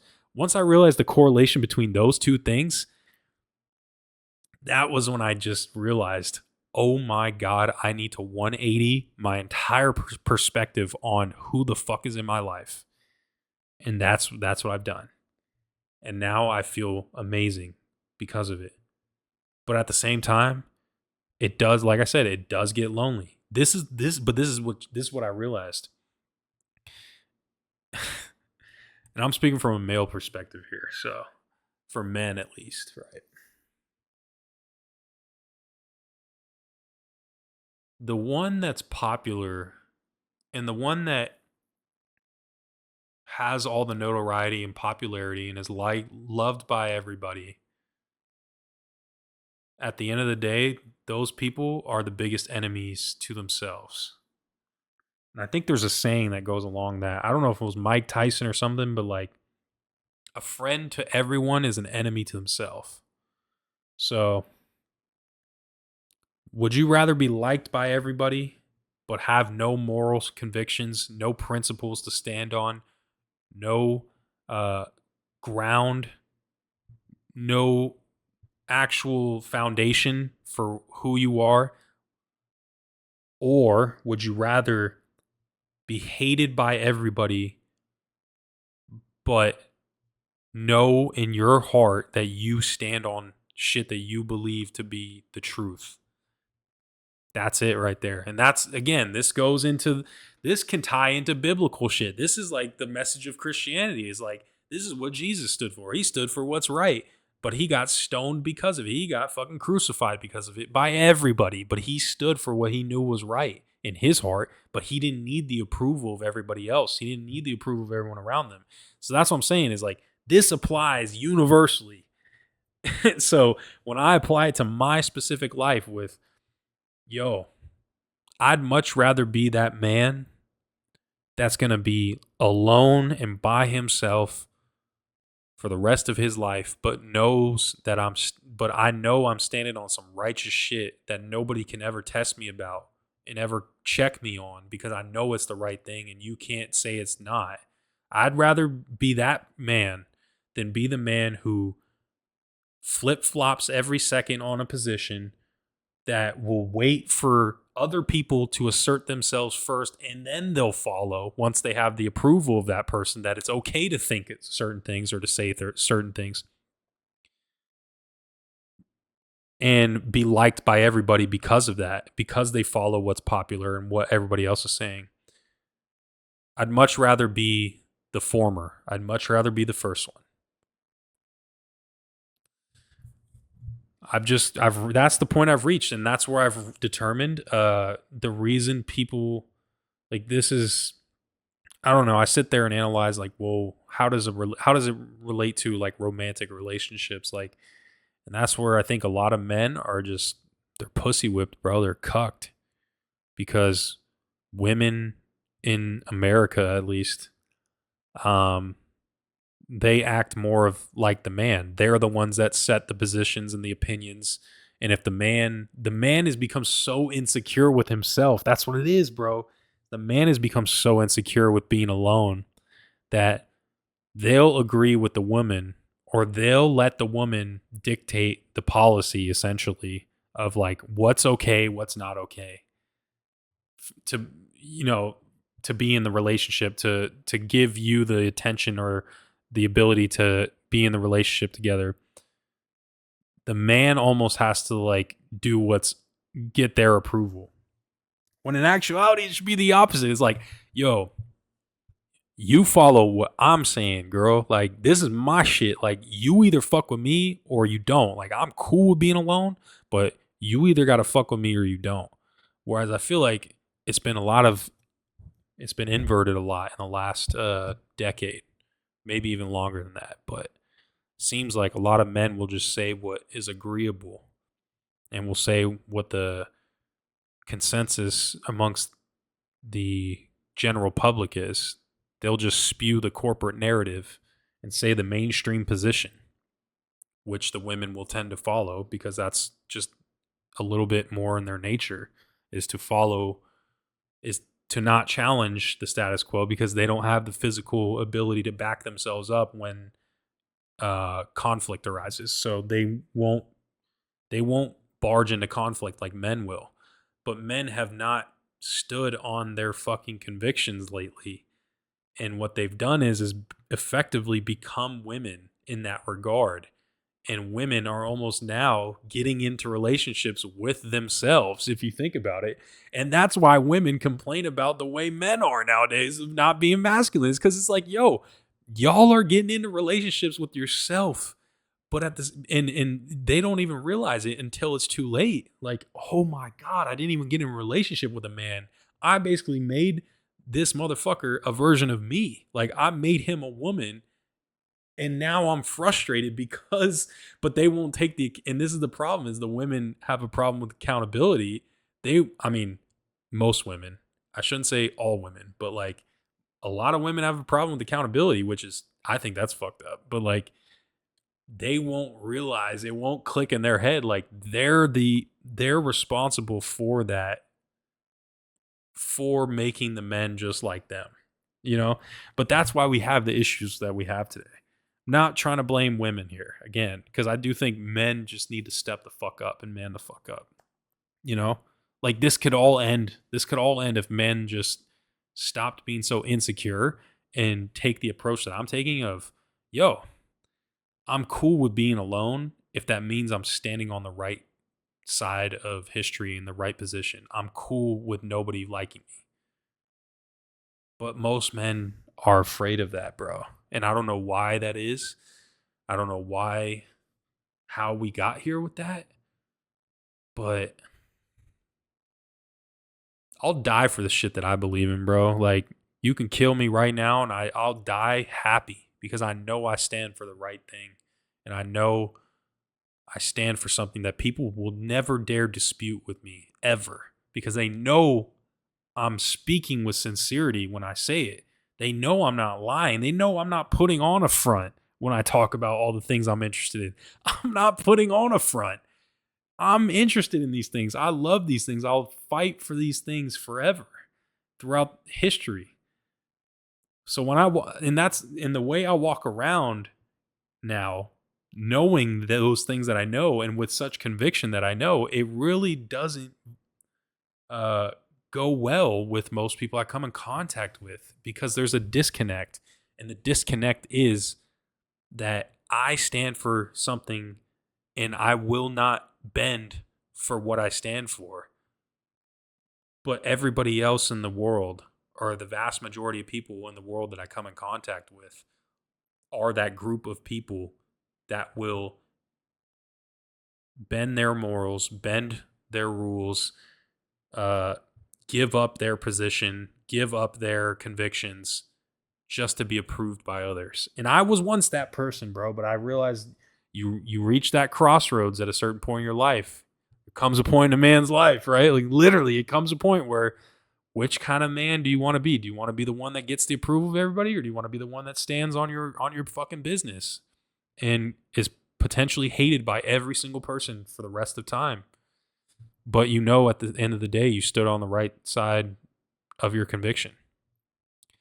I'm picking that. I'm picking, the other one. I'm picking the one of, I'll be alone for the rest of my life, even if it means I know I stand on the right side of things. So, but I get peace of mind. I sleep well at night knowing that, like I sleep good at night knowing that I'm not pretending anymore. I'm not acting. I'm not putting on a front, even though I feel like I am. And I have such imposter syndrome to the point where I feel like I am faking it. But when I make podcasts like these and I just tell y'all the real shit, who the fuck else is doing this, bro? Like, who else? I don't make money from this. I don't make any extra money from this. I do this because, bro, I'm frankly just sick and tired of seeing the way people have I'm sick and tired of seeing the way people have just become so demoralized and don't have any morality or honor left that we used to once have as a civilization. And I don't know, I feel like I'm just trying to carry on something. Like that's my job, is to carry on morality and principles from a period of time that no longer exists anymore, but at least stood for something. It may not have been the right thing. It may not have been the right things that people back in the day stood for. It may not have been the most efficient things or the most beneficial things, but at least they fucking stood for something and they wouldn't falter in their position. That I can respect. Is like, yo, you may have stood for the wrong shit, but hey, at least you stood for something that you believed in your heart was the real shit. I don't think people stand for anything nowadays because they're so quick to change. Like if I was to hold a gun to your head right now and tell you something like, "Hey, you either die, you either say this and agree with me that this is the way things are or you die." I think a lot of people would change and say, "Hey, this is the way things are, bro. You know what? You're right." I feel like I'd be the one that dies, bro. I'd be the one that would say like, "I'm sorry, bro. Like you're going to have to kill me." Like, you know what I'm saying? Maybe it's taking it to an extreme. It obviously depending on the context, but I just, I don't know, man. Like the reason I feel like that is because it was tested. They tested that on us with the fucking COVID, with the masks, with the lockdowns, with the vaccines. They tested that on us. When people knew this was bullshit, they knew the vaccine was bullshit. Would you be willing to lose everything? Would you be willing to lose your job? Would you be willing to be ostracized from society? People look at you weird. People look at you like you're killing everybody when you're really just healthy, but they've been mind controlled into thinking that you're the enemy. Would you be willing to be viewed as the enemy in their eyes? Would you be willing to be viewed as somebody that's destroying society and framed as unrighteous, framed as a villain? Would you be willing to assume that position, assume that role? Or would you just give in and say they're right, even though you know in your heart that they're wrong, and take the vaccine and do some shit that you know is bad for you, that you know would destroy your DNA, you know would destroy your genes, you know doesn't help? That was the litmus test, bro. And I knew where I stood on that. I was 19 years old when that happened. I was 19, 20 years old. And I decided, you know what? I'll be looked at as crazy by my own family. I'll be looked at as crazy by my friends. I'll be looked at as crazy by everybody else in the world. And I'll double down on this so much to the point I'll make a YouTube channel to expose how I'm not crazy and expose the people who inverted reality in that time. I doubled down on it. So that's why when I say when I give the gun to my head example, me thinking, I think I'll be the one that says you're gonna have to kill me. I don't think it comes from out of left field. Like when I assert that opinion, like I have an example that I can prove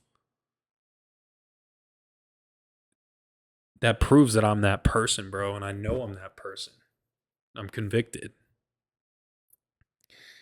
because I remember a lot of people, bro. I talked to a lot of people I knew who got that vaccine that knew it was bullshit, but didn't want to lose their job or didn't want to, you know, uh, but wanted to go to the club or didn't want to give up or sacrifice certain things. Wanted to go to the restaurant and eat in a restaurant, so they had to get the vaccine, or they wanted to go travel, but so they had to get that vaccine that they knew was not good for their health at all. I knew a lot of people that would talk to me about that, and I would just sit there and say, you know what, bro, this is my old self too. I'd sit there and say, yo, bro, I hope they gave you a placebo. Like, I hope they just gave you saline or some bullshit, like it wasn't, maybe there's a chance. But I'm at the point where now, if it were me now saying that, I would say, be a lot more harsher and just say, sorry, bro, you fucked up. That was your chance to show the kind of person you were, was in that moment. That was a test, and most people didn't realize that was a test. But it was a psychological test during those years. It was 100% a social experiment. So I sleep well again, and I sleep well because look at all the shit that's coming out now. They just had, I think the White House just released some shit on that today of like, hey, this shit was made in a lab. The masks never worked. The director of the NIH, the guy who, national director, was lying under oath. He lied to all of us. I was right. And I was 18 years old when I knew it. I knew I was right, and I was 18 years old. I was 18 years old. All the people that had college degrees and everything were saying, hey, just listen to the authorities, listen to these people. But somehow me at 18 years old just knew that they were lying. Somehow.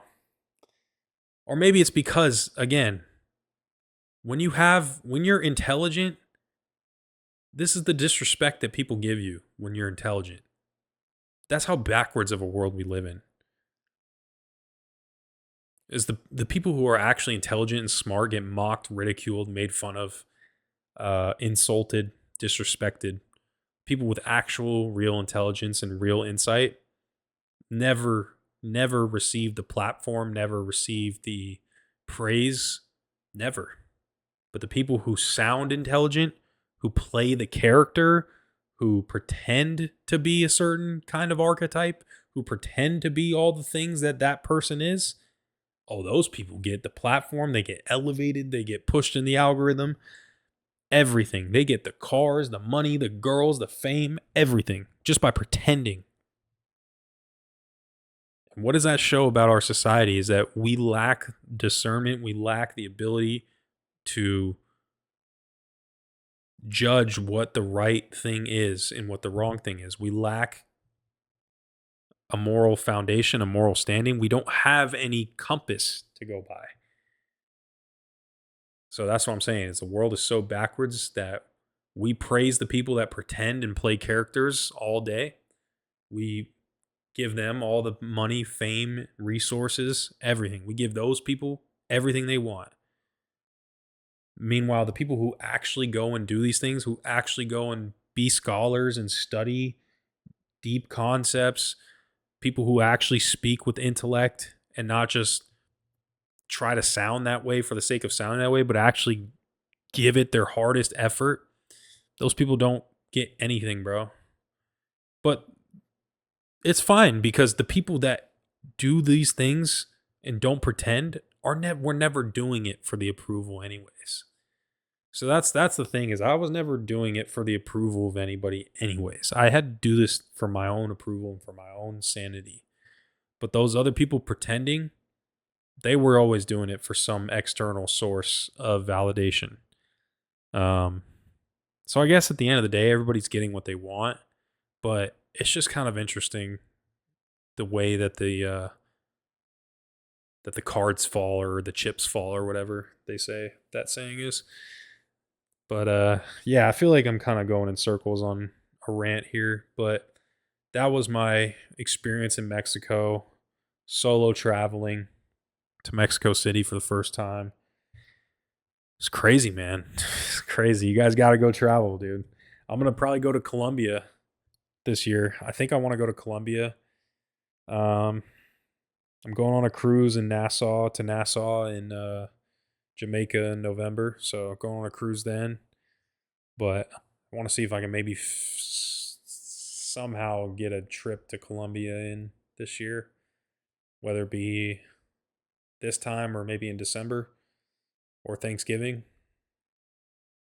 But yeah, shit is lit, bro. I gotta be better at recording these. I don't know, I've reached a point with my YouTube journey where again, I'm not doing this for anyone's approval now.